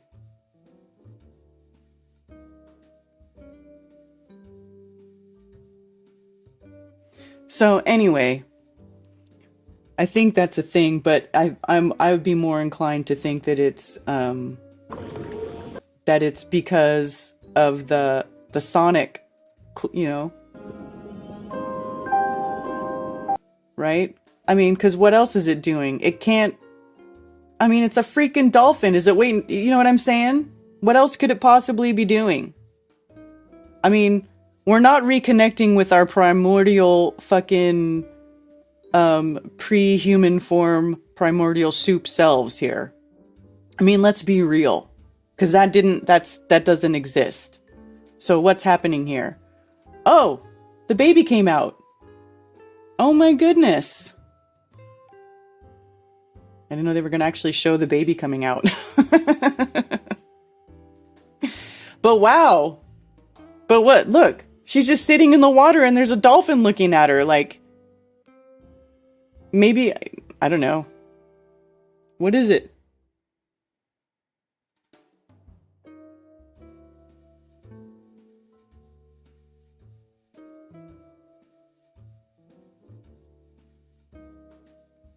Water babies are smart.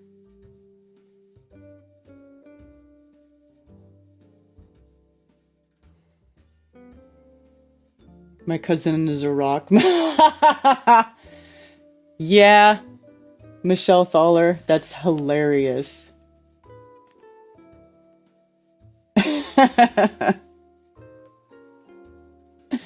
So anyway, yeah, I didn't really know they were going to show the whole baby coming out, but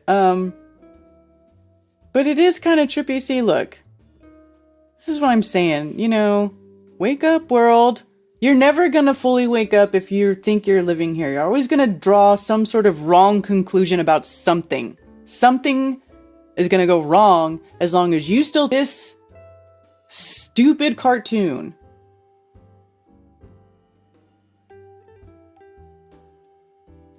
Anyway, instead of, diving deeper into the connection between sound in this realm and how it works and the healing properties of sound, primordial soup evolution, blah. Get the fuck out of here with that shit, man. That's what I'm saying. What we have to, we really have to start building our, a side-by-side system, educate. This is what I said earlier, we're all everybody's being indoctrinated with this bullshit. It seeps its way into everything. Everything. Even if you have, why is it saying that this is going bad? Hello?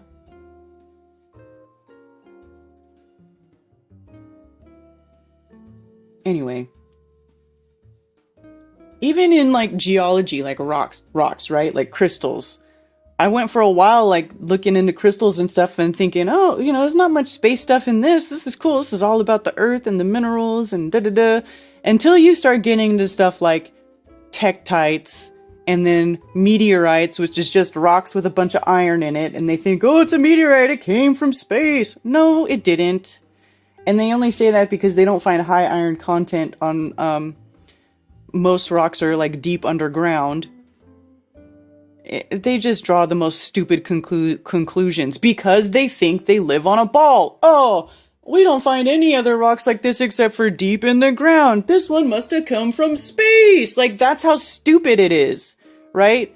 So it would be really great if we could start, having a side-by-side thing where we put all of the pertinent information, all the education that we got throughout the years, and then we put it through the geocentric filter. The filter of we live in a level stationary realm. This is all we know. Get rid of all the theoretical physics. Get rid of the stupid, spinny, soggy space ball in space. And you start talking about these things from geocentric points of view. And then I feel like you could even stay focused. You're going to get to the right conclusion because you're not going to automatically go to, it's from a thing that happened billions of years ago. That's why. No. It's because sound and vibration and light and all these things that fall in the electromagnetic spectrum have a purpose. It is how matter is created. It is how things are made, things are destroyed, how things grow, and we need to learn how to understand it. And this is why we fucking don't, because every time they start getting into something, they start drawing a conclusion to something, they insert evolution, heliocentric, fucking theoretical bullshit that doesn't have anything to do with anything, and boom, the line stops there, right? The line stops there. How retarded. This is why...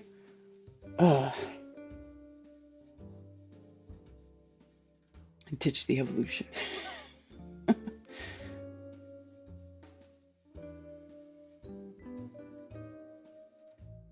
Yeah.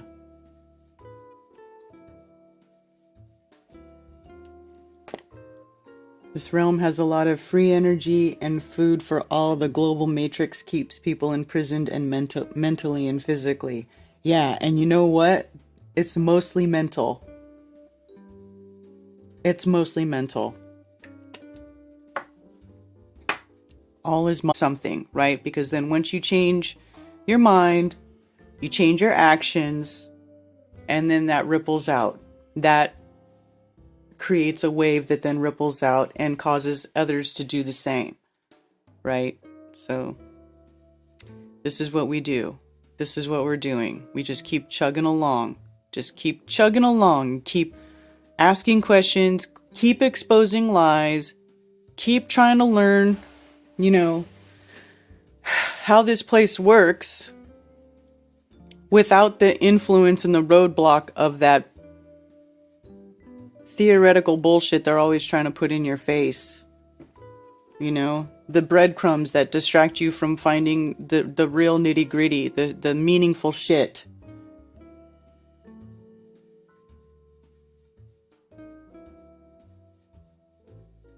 They start using scientism and oozing their primordial garbage. Exactly! Like, what the hell? Trust Sasquatch, not humans? Okay, Richard Teffer Tiller, I'm going to tell you something else. You just made me think of something else about Sasquatch. Okay, I don't know if you guys... And this also goes back to sound. Sasquatch use infrasound. They have big, huge torsos and big chest cavities, right? So they have this ability to create these low frequency sounds. There is, I don't know if anybody watched the Ultimate Bigfoot Red Pill that me and Brian did on Unveiling This Realm a couple years back, I think now, but and we probably should do some more Squatch streams and talk about that stuff some more. But there's a lot of people who do a lot of interactions, regular interactions with Sasquatch clans, and these people, multiple people, claim to have been healed by Sasquatch. Healed. Like physically healed from ailments by Sasquatch. And what's happening to them is they're being scanned. Like they say they feel their whole body vibrating, right? While it's happening, while the Sasquatch are scanning them. And then their body vibrates, and then it almost makes them weak. To where they can't stand, or they're gotta be laying down or whatever. But then at the end of it, these people have reported miraculous healings from interacting with certain Sasquatch clans. That's healing with sound. And it's trippy. Like I'm getting the chills just thinking about it. Oh, I got the chills.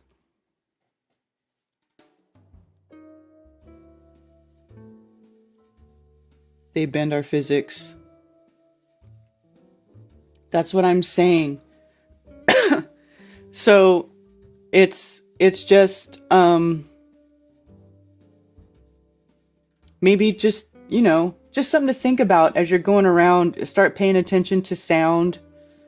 What sounds do, the effects of sounds. People don't, and people are really, a lot of people are sensitive to sound. They don't like loud sounds. Can't be in full quiet. Have to have some white noise. And then ASMR too.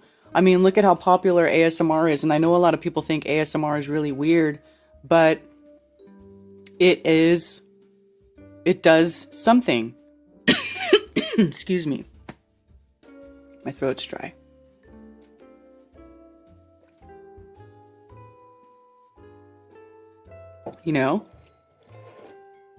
It has a therapeutic effect, or it can have a therapeutic effect. I mean, of course, it can have a perverted effect depending on who and what the person is doing. But it can have a therapeutic effect too. I actually sometimes watch ASMR videos, like certain ones that are like Reiki ASMR, where it talks about like cutting strings or plucking or relaxing or trying to induce sort of like, lucid dreaming, stuff like that. So it does have its purposes. Man.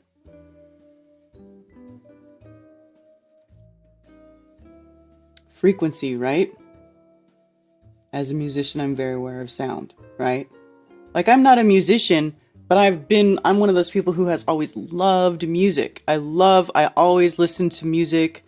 Like I said, I used to go to all the live concerts, huge, just big music fan most of my life. Loved going to see live music.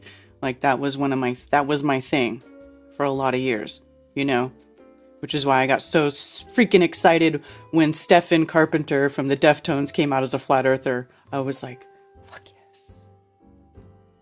Yes. Yes. It's like a dream come true.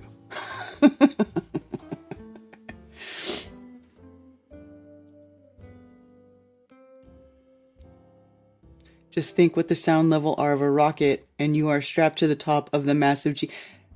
Bob Roberts. That is a fantastic point.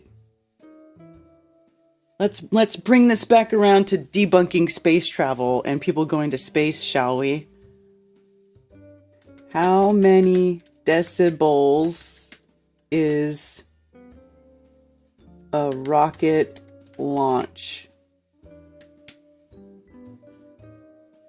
180 decibels. Well, okay. How loud is a rocket launch?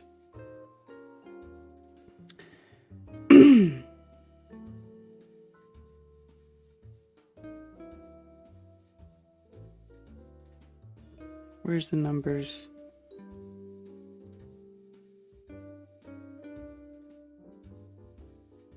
Sound power and sound pressure. There are two different things measured in decibels: sound power and sound pressure. Sound power, he says, refers to the total amount of sound energy produced by the rocket. Sound pressure, on the other hand, is the amount of sound that reaches a given distance. Okay. Can you just tell me the numbers? Found that it would have produced a Saturn V launch based on the rocket's thrust and characteristics.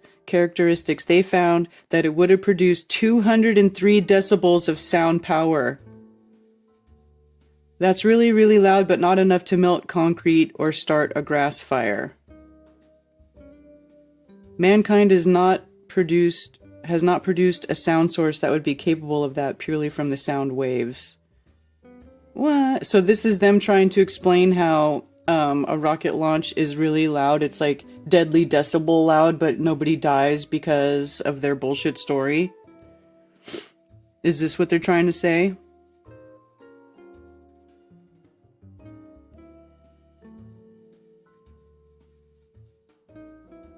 A NASA rocket produces a sound that can be heard up to 3 miles away. The sound is caused by the release of energy as the rocket moves through air. The decibel level of a NASA rocket is about 130.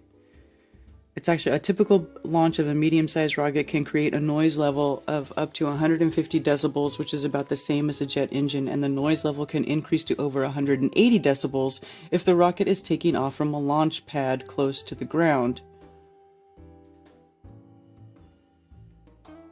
The sound of a rocket launch is caused by the exhaust gases from the engine, which can reach speeds of up to 3,000 miles per hour, and as the rocket accelerates, the noise level increases until it reaches its maximum at the time of launch.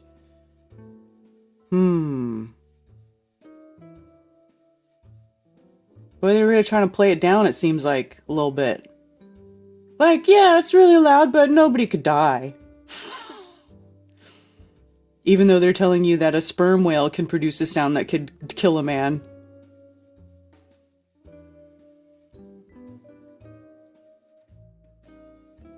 Is it noise and loud inside a spaceship? In most cases, the answer is yes. However, it's not always unbearable, and astronauts usually get used to the noise after a while. Come on. Come on.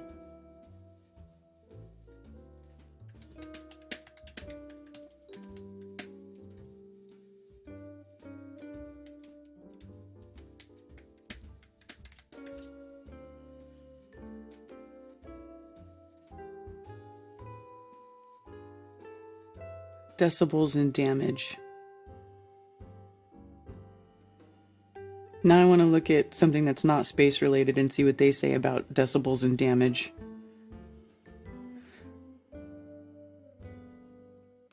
A jet takeoff is 130 decibels.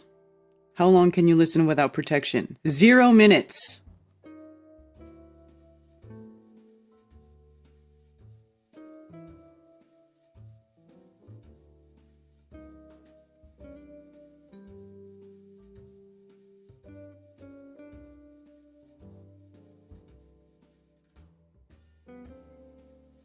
So anything over 110 decibels is not safe, it says. I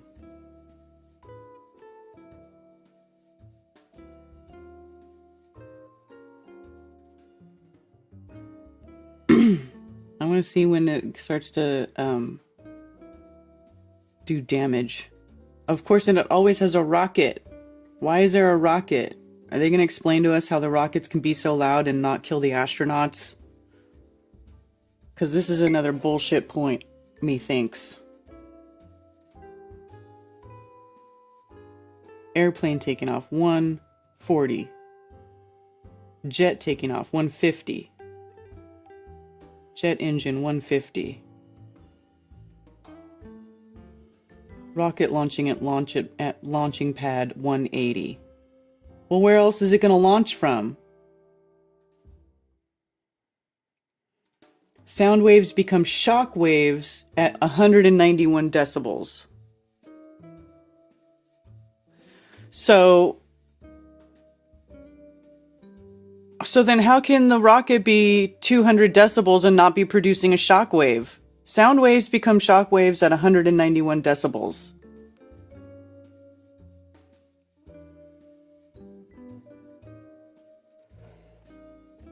So what's up? There's some bullshit going on here.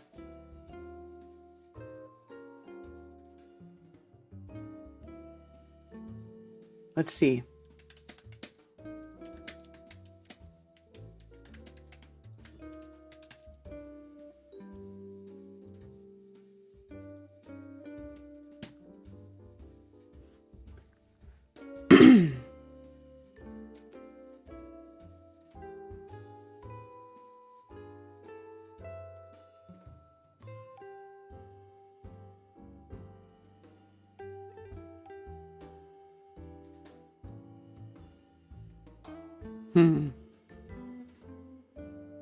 Shockwaves and sonic booms. The Doppler effect is observed whenever the speed of the source is moving slower than the speed of the waves.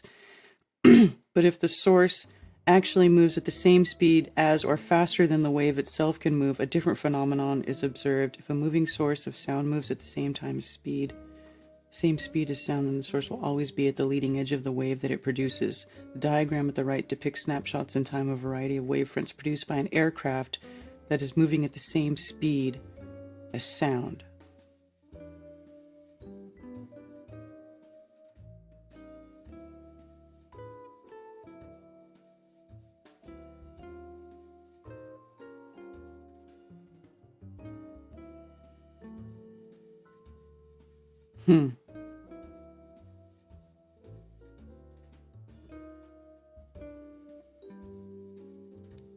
Interesting.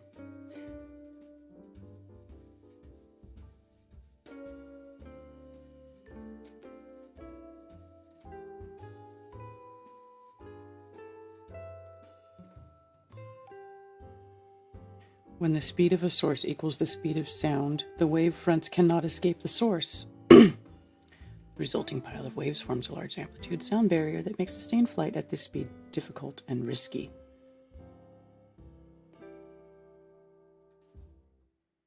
Oh.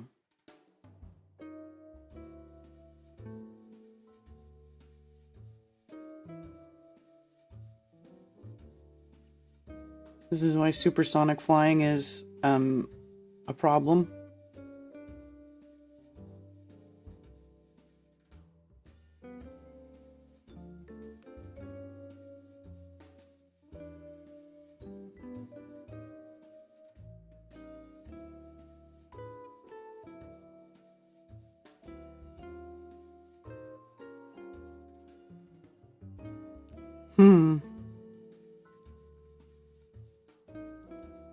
Well, this is probably not going to get resolved right this second. What is the amount of G-forces that a person can take? 8? I don't know.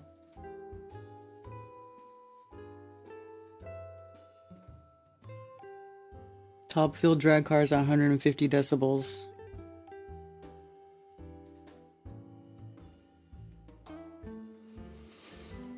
Well, I mean, it's pretty... I mean, we already know, like, from them taking off from the moon or whatever, didn't they supposedly record that and there's, like, no sound? Or, like, you can hear them talking. You shouldn't be able to hear them talking. But there is something there, right, with sound, like, and the way they're saying things work.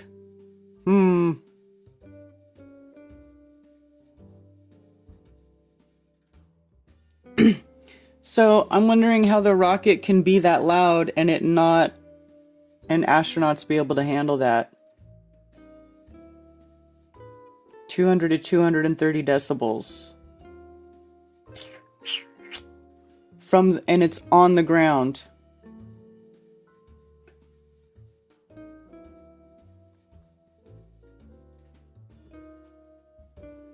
Hey, Ben. Ben, I saw your videos. Oh my goodness. Murder Mountain. Is that why they call it Murder Mountain?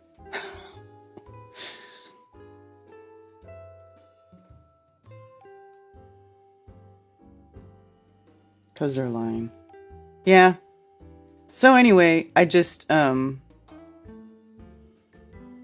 that's sort of what's been fascinating or running through my mind these days is sound. Sound and the role it plays in this physical world. It's sort of trippy. Like, even if you think about it, like a song, right? Like a song can exist and you know the song and you can sing the song, but the song doesn't actually have a physical form unless it's actively being spoken, sung, played, whatever. And when you're a musician, all you musicians in there, in this chat, all of you, if you think about it, you guys are literally making something from nothing, right? You're creating something that then has a form and invokes a feeling. It's just trippy. It's just trippy to think about it. You know, the influence that sound has over our lives. Like if you hear a certain voice, it can invoke fear, it can invoke love, laughter, like every emotion you could think of. It's just really, look at this, looks almost like a heart. That is so cool. Look at that. Anyway.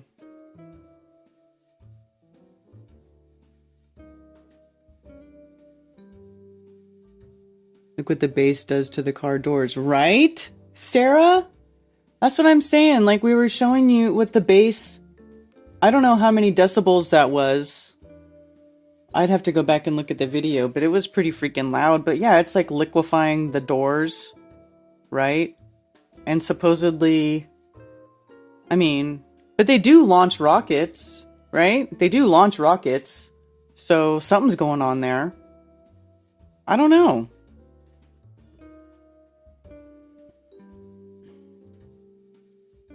It's literally magic. Right? Conspiracy music guru? You know, because you just like, it's like you just make stuff up and it's there and people are loving it and singing along to it and it's a trip. It's really a trip if you think about it. Right? And it's you know, casting spells, words that are spoken, intent spoken, how you talk when you talk about yourself or your life or, you know, the habit you get into of speaking. Like I know people who speak always negatively. I don't like this or I don't like that or blah, blah, blah, blah, blah. They're always complaining and they're just miserable people, right? But then people who aren't like that, who try to speak in a more positive way, who sort of change their language or who don't always focus on the bad things and I like this or oh, that's really cool, blah, blah, blah, blah, blah. Like that's a totally different energy, right? And those people are going to attract different things. So yeah, sound is like just thinking about the role it plays in every little aspect. I mean, it's just a trip to think about. And I've been really enjoying tuning forks and using solfeggio, healing music on a regular basis. I just feel like if you're not doing it, you know, maybe try it, check it out. It's something good. It really helps relax you. It helps clear your mind. It helps you just keep an even keel, I guess. I don't know. That's what it seems to be doing for me. The rice experiment, could it be sound waves? Well, it is. If you think about it, it is he tells you to say something to the rice, right?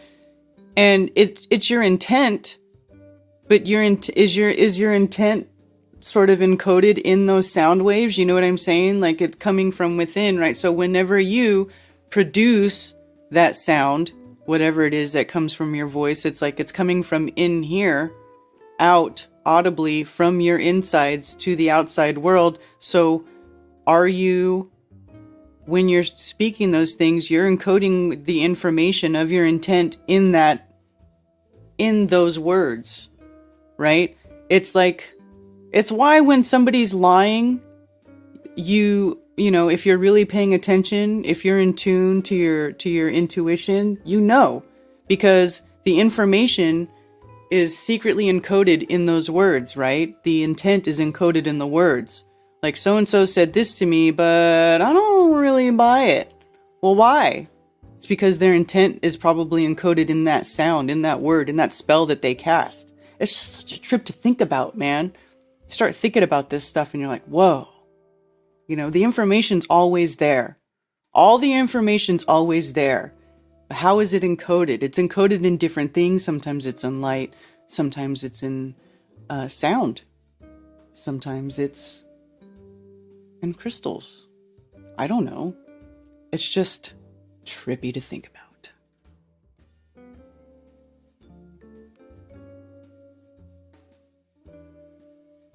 Of course it is, Karen.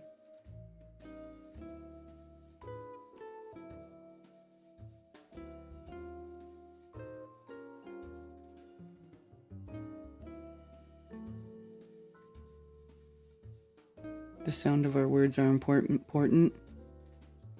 Yeah. Think in terms of energy, frequency, and vibration. Right. Energy, frequency, and vibration.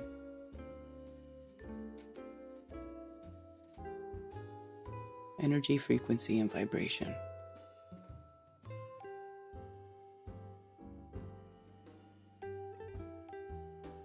So frequency and vibration. Yeah. Well, frequency is associated with both light and sound. Vibration?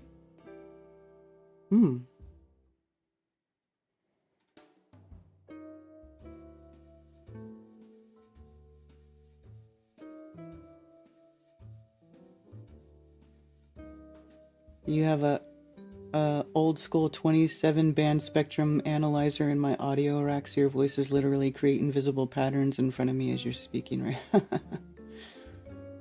Yeah. I even have this app on my phone that I like playing with. Oh, James Ritchie, thank you for the tip on Rockfin. Appreciate that. I have this Spectrum app. Let's see if you can see it. And I start talking into it and it makes like a sound wave form and it starts showing you the visuals of what it is you're saying. Like this, right? My spectrograph, let me see if I can.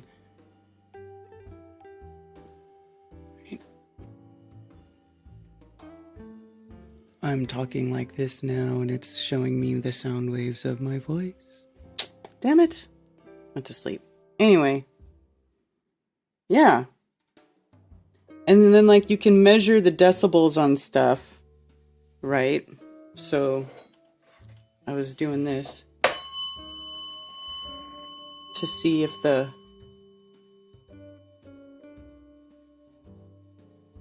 166. This is just saying one. I don't know how accurate it is though. It's all over the place.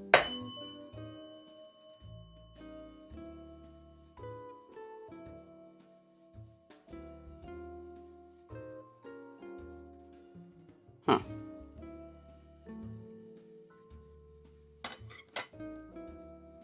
And then, oh, and the other thing. Hold on. Now I've got one more thing I gotta bring up.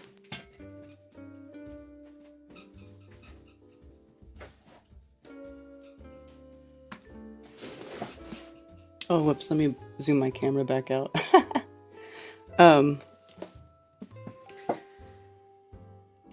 One last thing about sound.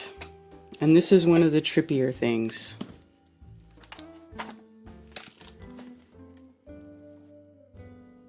in this book,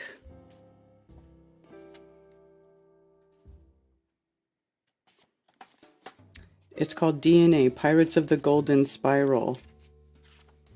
Myths, metaphors, and metaphysics of creation. This is a hefty reading.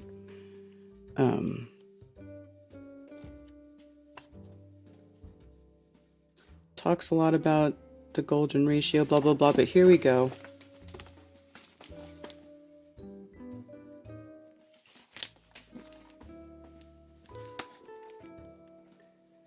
Cymatics of the Hebrew sounds forming their respective letter shapes, were the Hebrew spoken letters designed to create their written form, a frequency fingerprint, right? So what you're seeing here, like what I was just showing you, is it this side? No, it's this side. What I was just showing you in that little spectrograph where you talk into it and it reads the waveform of your voice, they did that with someone speaking the Paleo-Hebrew alphabet, and the sound form made the shape of the letter, which is a trip. That's a trip.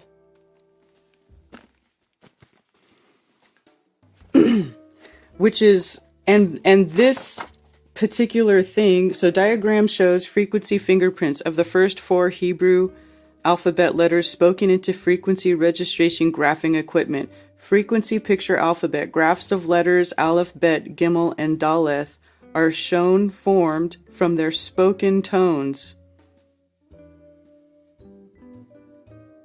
Well, let me see if I could redo it right now. I wonder if this will show me the same thing. Aleph, Bet, Gimel, and Daleth.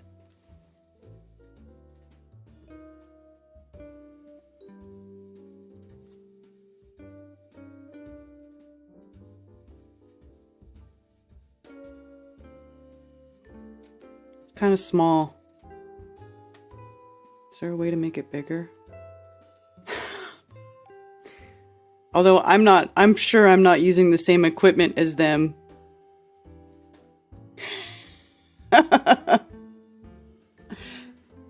But you know what? It's just a trip, right? I'm sure this is not the same. It's not reading the same way, but it's a trip.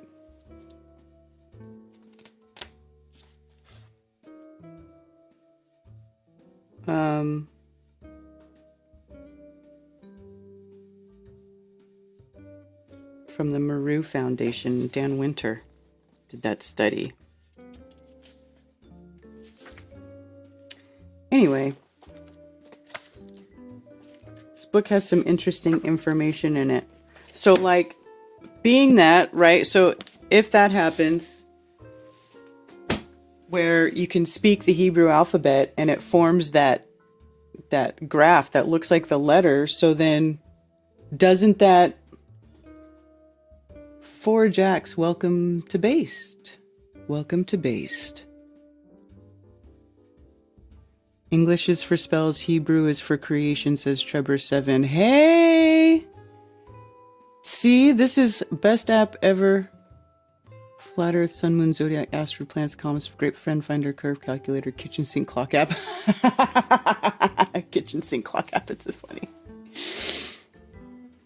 Yeah, English is for spells, I agree. Hebrew is for creation. So, that is another reason why, for me in particular, I don't like using the word God, because if you go and look at the Hebrew, it tells you that the creator's name is the Tetragrammaton, right? It's Yod He Vov He.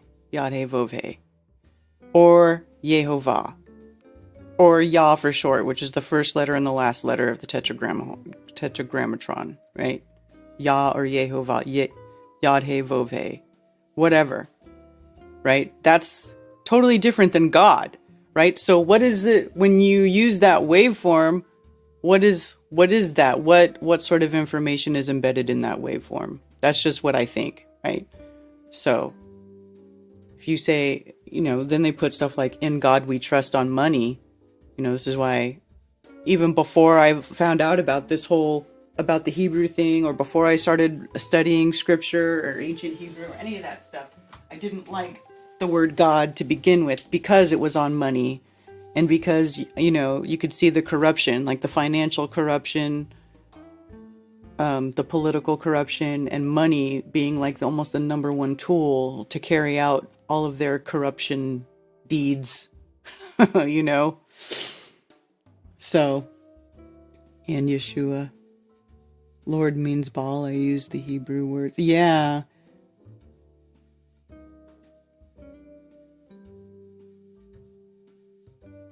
All languages can be traced back to pure Hebrew.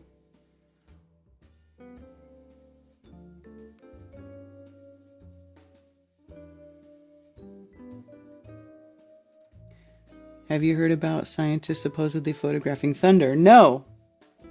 But isn't that funny? Like, there's lightning and then there's thunder, right? It's like one of the few times where you see sound and light at the same time, or light associated directly with sound. Where else do you see light associated directly with sound in that way? Think about it. Where else do we see light and sound directly associated like that? Because I feel like most of the time sound is separate from light. It's a different thing, right? You see the light with your eyes, you hear the sound with your ears. And lightning striking and then thunder following is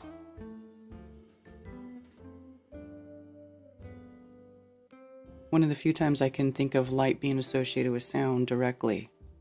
But the light is creating the sound, right? So sound can create light and light can create sound. Is that how it goes? Because there's sonoluminescence, where you create a flash of light from sound. And then there's sound created by lightning. I'm sorry, I'm just thinking this shit out loud, you guys. I'm trying to understand this place. It's just tripping me out. A camera flash.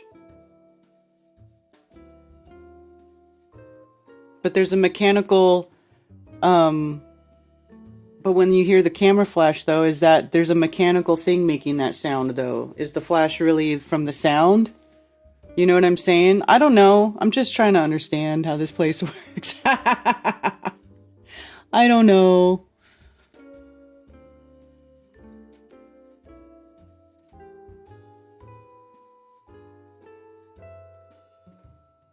In the beginning of this Sufi 99 names of God is Yah. Yeah.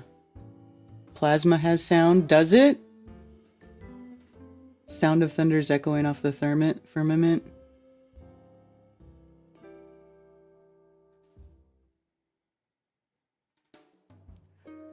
Electrical energy creates light and sound simultaneously, like the visible spark and audible pop crack when a circuit blows, for example. Yeah. So if you see light, is there always a sound? You just don't always hear it? And when you hear sound, is there always light, but you just don't always see it? Think about that. If you see light, is there always a sound, but you just don't always hear it? And then if you hear sound, is there always a light? Is there always light, but you just don't see it? Is that what it is?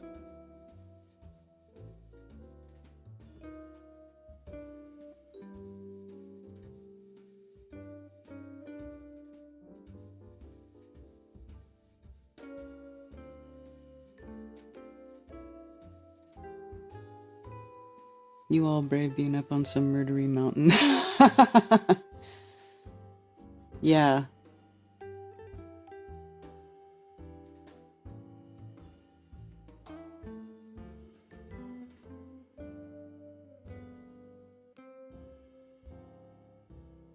Moises is a cool app for isolating guitar and vocals from the bass and drums of a track.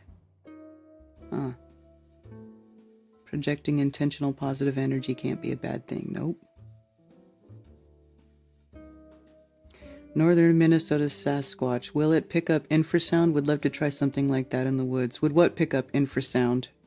Also, if you look back in the time the stars and bodies above were thought to be spherical crystals.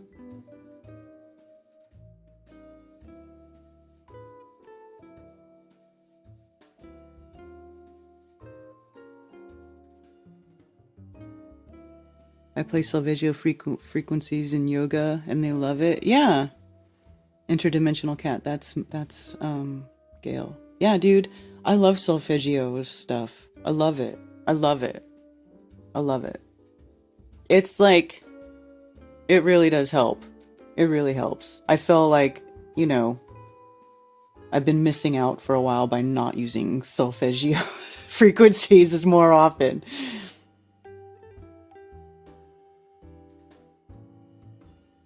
They make noise. You don't hear old light bulbs builds because they're inert gas inside to keep them from oxidizing. They make noise.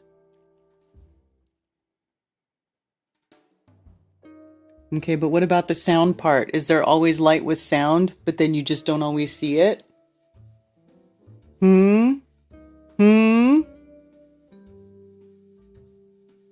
Is light coming out of my mouth? I don't know, it's just trippy to think about. It's trippy to think about, you know? I'm in one of those moods where I want to think about trippy shit. You can ask Zach, Good Times for All. I've been messaging him with my trippy shit.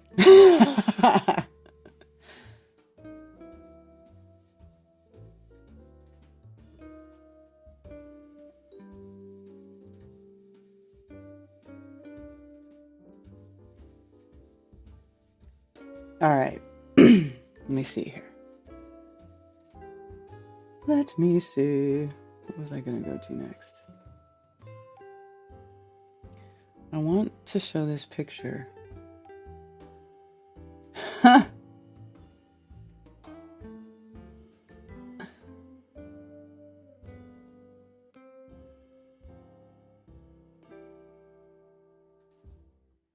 This picture right here. Actually, let me open it this way. I'm dumb.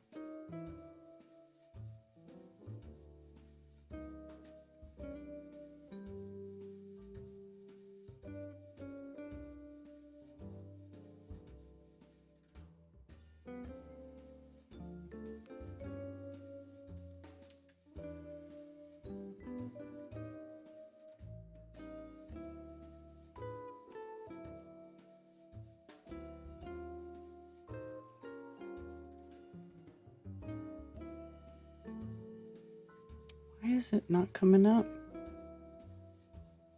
Okay, whatever. Let's do it this way.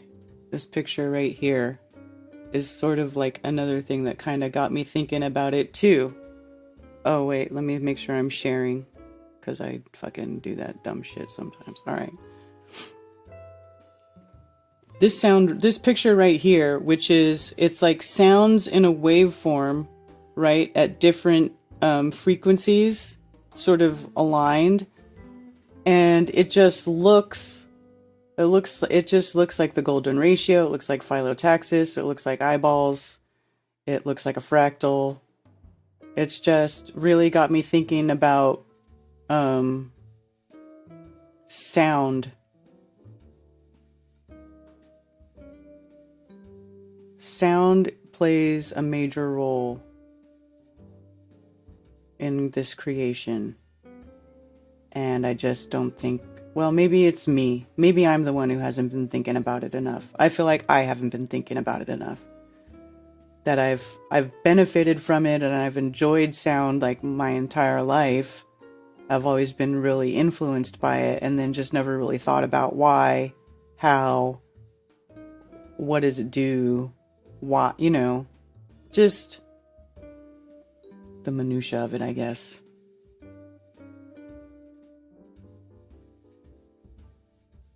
And I just really like to think about that.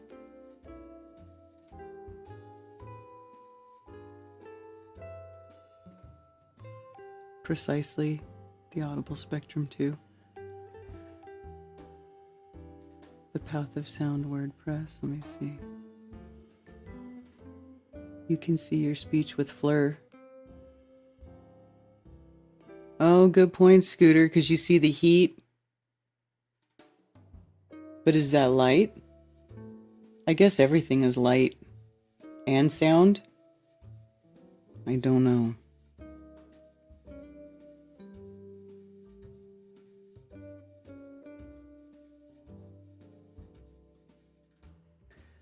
Sound waves in plasmas and superconductors.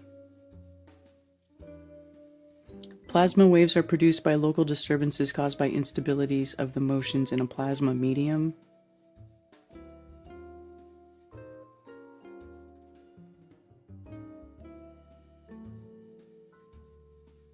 Sound waves in a highly ionized plasma, such as the upper atmospheres of planet stars or the solar galactic wind, contain mostly electrons and ions with a few neutral particles. Sound waves in a highly dominated by electrostatic and electromagnetic forces? Okay,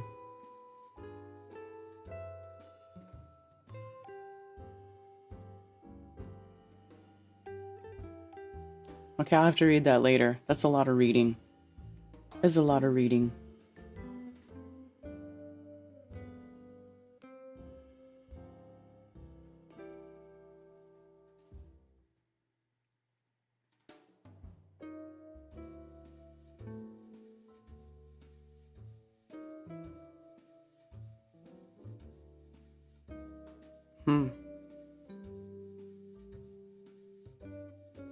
Anyway.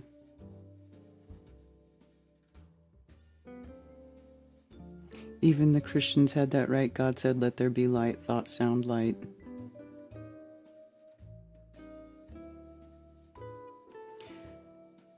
Yeah, it's just trippy to think about. You know, if the Creator speaks things into existence, but everybody just talks about light.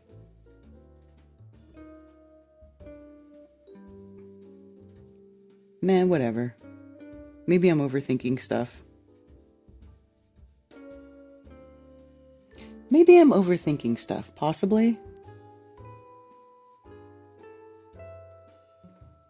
I'm creating constantly. It's what I do, and 85% of it is mediocre at best. Once in a while, I make a true work of art.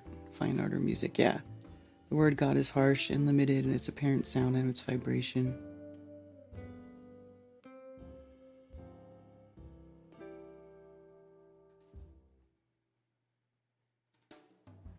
Yeah.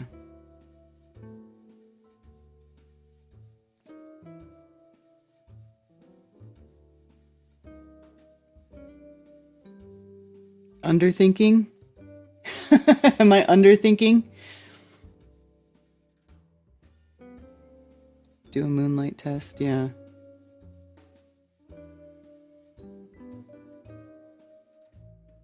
Like old glasses thicker at the bottom from slowly dripping down.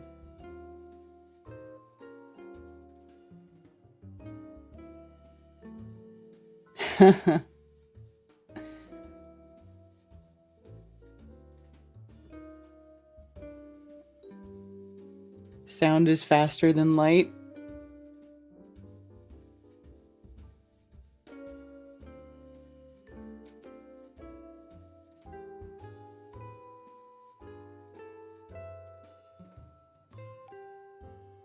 Yeah, light speed is, they were trying to measure light, right? But light doesn't travel, it propagates. So they were measuring the speed of light, and every time they measured it, they would get a different number. So they just took all their numbers and they made an average, and that's the speed of light. It's an average. It's not a constant, it's an average.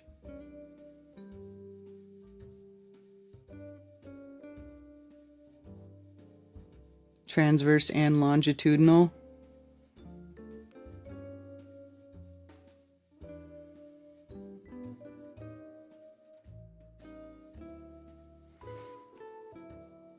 I wonder if there's a detectable sound that comes from the motion of the skylights. Well, don't they tell you that?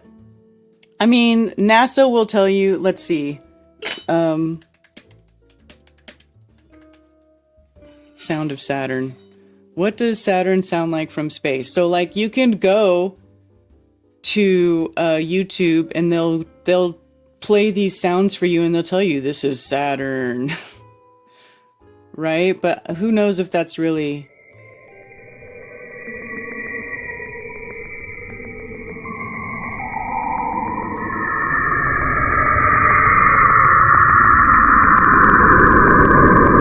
That's what they tell you Saturn sounds like.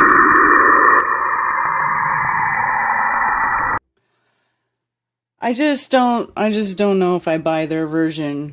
Like, I feel like if you were to really hear Saturn, it would be like one of these. Like pick any of these. You know, like if you were really to hear a planet, I feel like it would sound something more like that. I feel like it would be a beautiful sound, right? Not this garbage. I mean, this is what they're telling you.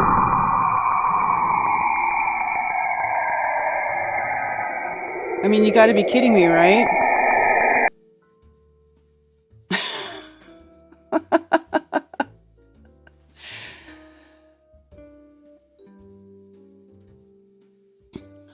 Sounds of, let me see, sounds of...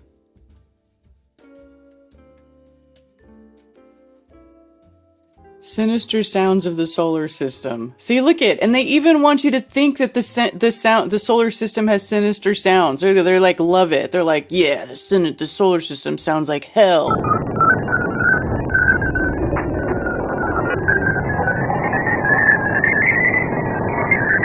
Okay, so here's a black hole.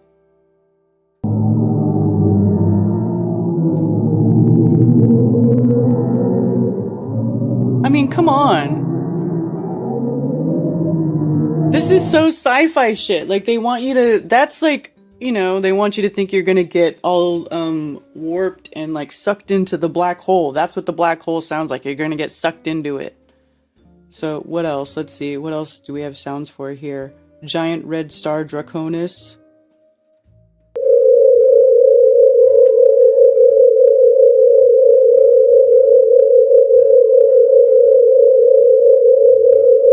I mean, come on.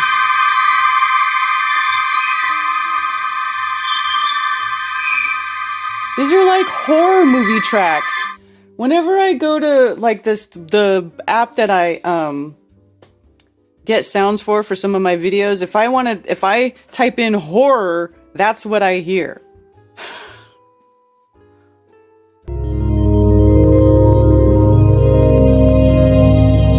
Oh, but the Cat's Eye Nebula. That's cool. That one's cool. You really think it sounds like that? I mean, are you guys buying this crap? Liar. Okay, I see you guys.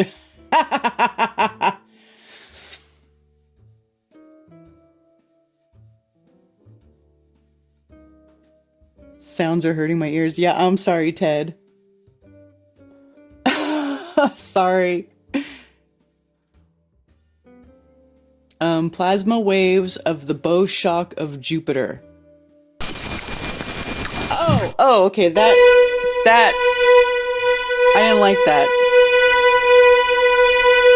Stop. Holy shit. These are horrible.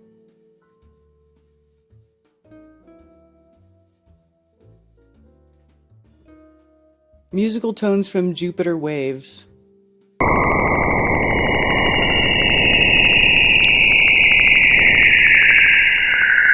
Is an alien ship landing? Dude, come on.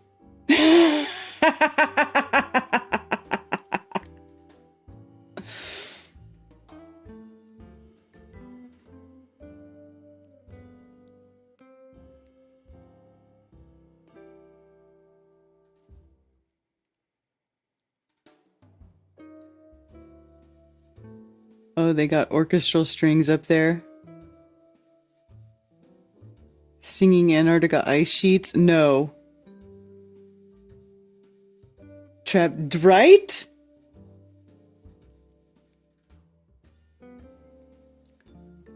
Ganymede plasma waves.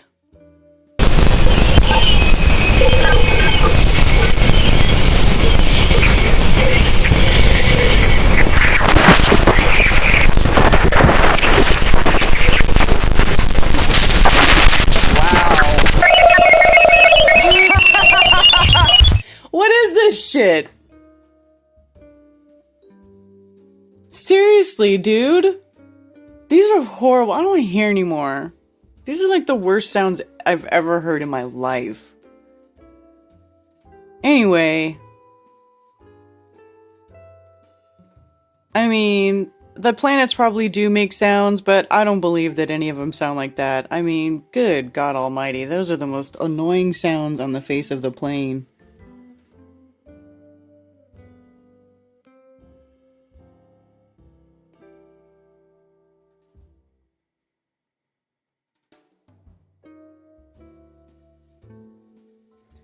Dude, they're the worst sounds I've ever heard in my life.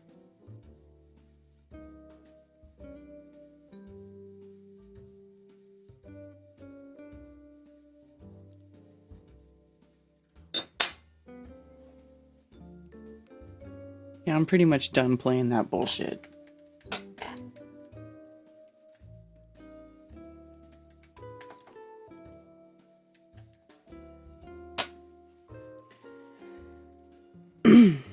The Antarctic ice shelf is emitting a very strange noise. This article says it's more than 4 years old. Did they bring it up again? Wait, hold on.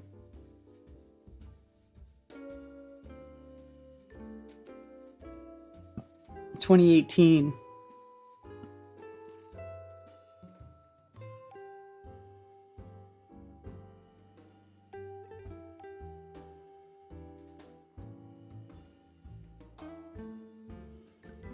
I don't hear it.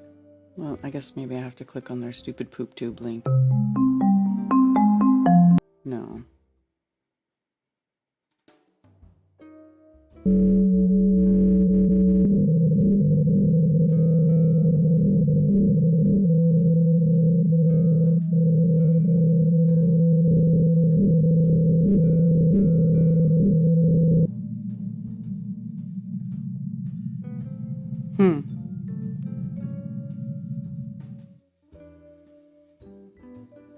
Interesting. So, I wonder what they're recording with those weird ice sounds. Those sounds don't sound as creepy as the space sounds. Like, those sound more like maybe they were recording something. But the other ones, it's like, man, would you get off the crack and off the noisemaker and put that shit down?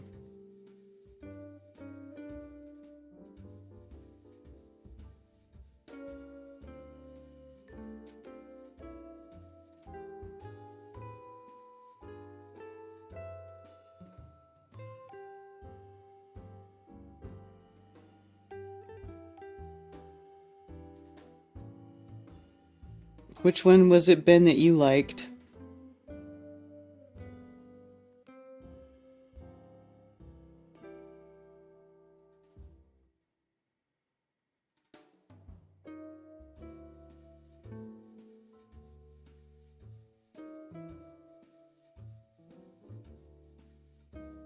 That's because demons are trapped there.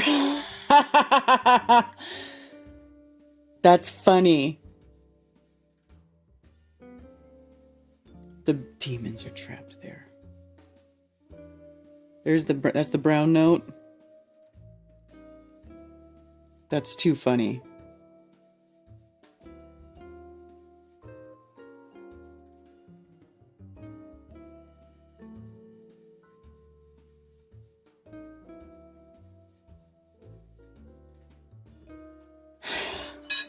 Yeah.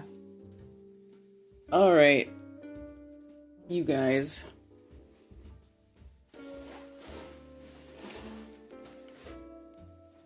Since nobody's calling, I'm gonna close the phones. I'm probably gonna wrap it up here. It's 12:30 already, and you know, just gotta get going on. I'm not buying it, right? Horror movie. Calling bullshit. Exactly. What a bunch of nonsense these people are trying to sell us, man. They want to tell us that the solar system sounds like demons.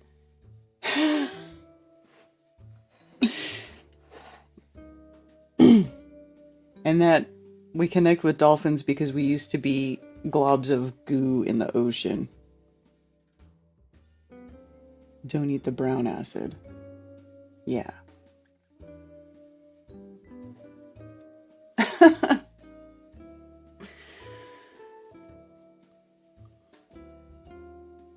All right, you guys. We'll wrap it up for today. Thank you for being here with me for another episode of Coffee Talk. I hope you enjoyed our little discussion today. And I hope you have a wonderful rest of your week. And, I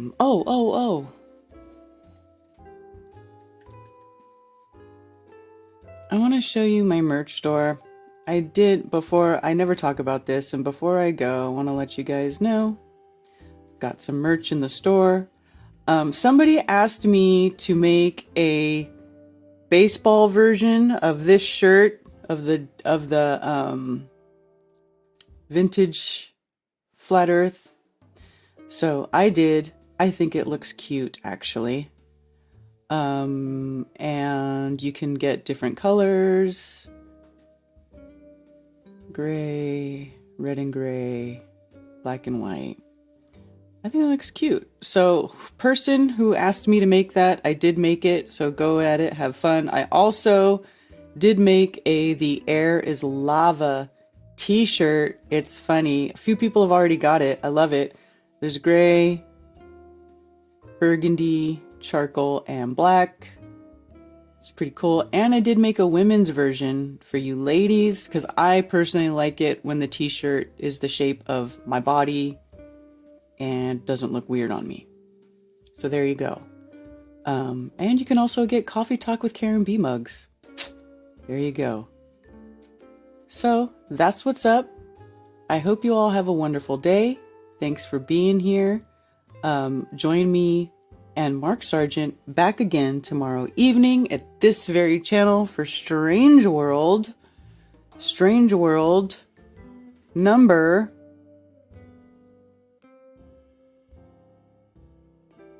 Strange World 391. Strange World 391. All right. So I once again, thanks everybody for being here. Thank you for the support. Thank you for the tips. Thank you for joining my channel member today. My based channel member that joined for something. Appreciate you. Yeah. The one right before the cat eye. I liked the cat eye one. That was the only one that I thought was okay. Do I have tank tops? I got this Unveiling the Realm, this Realm tank top. But if you want to design a tank top design of one of these other kinds, you can let me know. I also have this, I've got the Flat Earth Coke shirt design. Enjoy Flat Earth. It's the real thing. I've got this sort of sunny California Flat Earth shirt. And I've got this vintage alcohol label type Flat Earth shirt. I don't know. You gotta let me know. If you guys want some special requests, let me know. I'll set it up. You know, it's cool.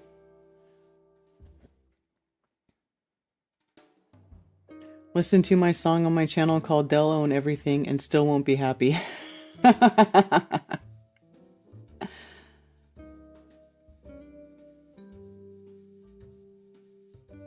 All right, you guys. Yeah. All right. Thanks for being here. Appreciate you all. Have a wonderful, wonderful day. Wonderful rest of your day. And I'll see you all tomorrow evening. Cheers, y'all. And for those who wish to send me stuff through snail mail, you can send it to P.O. Box 10, Earl, North Carolina, 28038. There are also links below for Flat Earth merch, and you can send me donations, and I do appreciate all the support. Sincerely, thank you very much. Also, please go to flatearthfestivals.com for all information about upcoming Flattoberfests and Flat Earth-friendly local meetups. If you are organizing a local Flat Earth meetup, email me at flatearthfestivals@protonmail.com with your meetup information to have it listed on the website for free.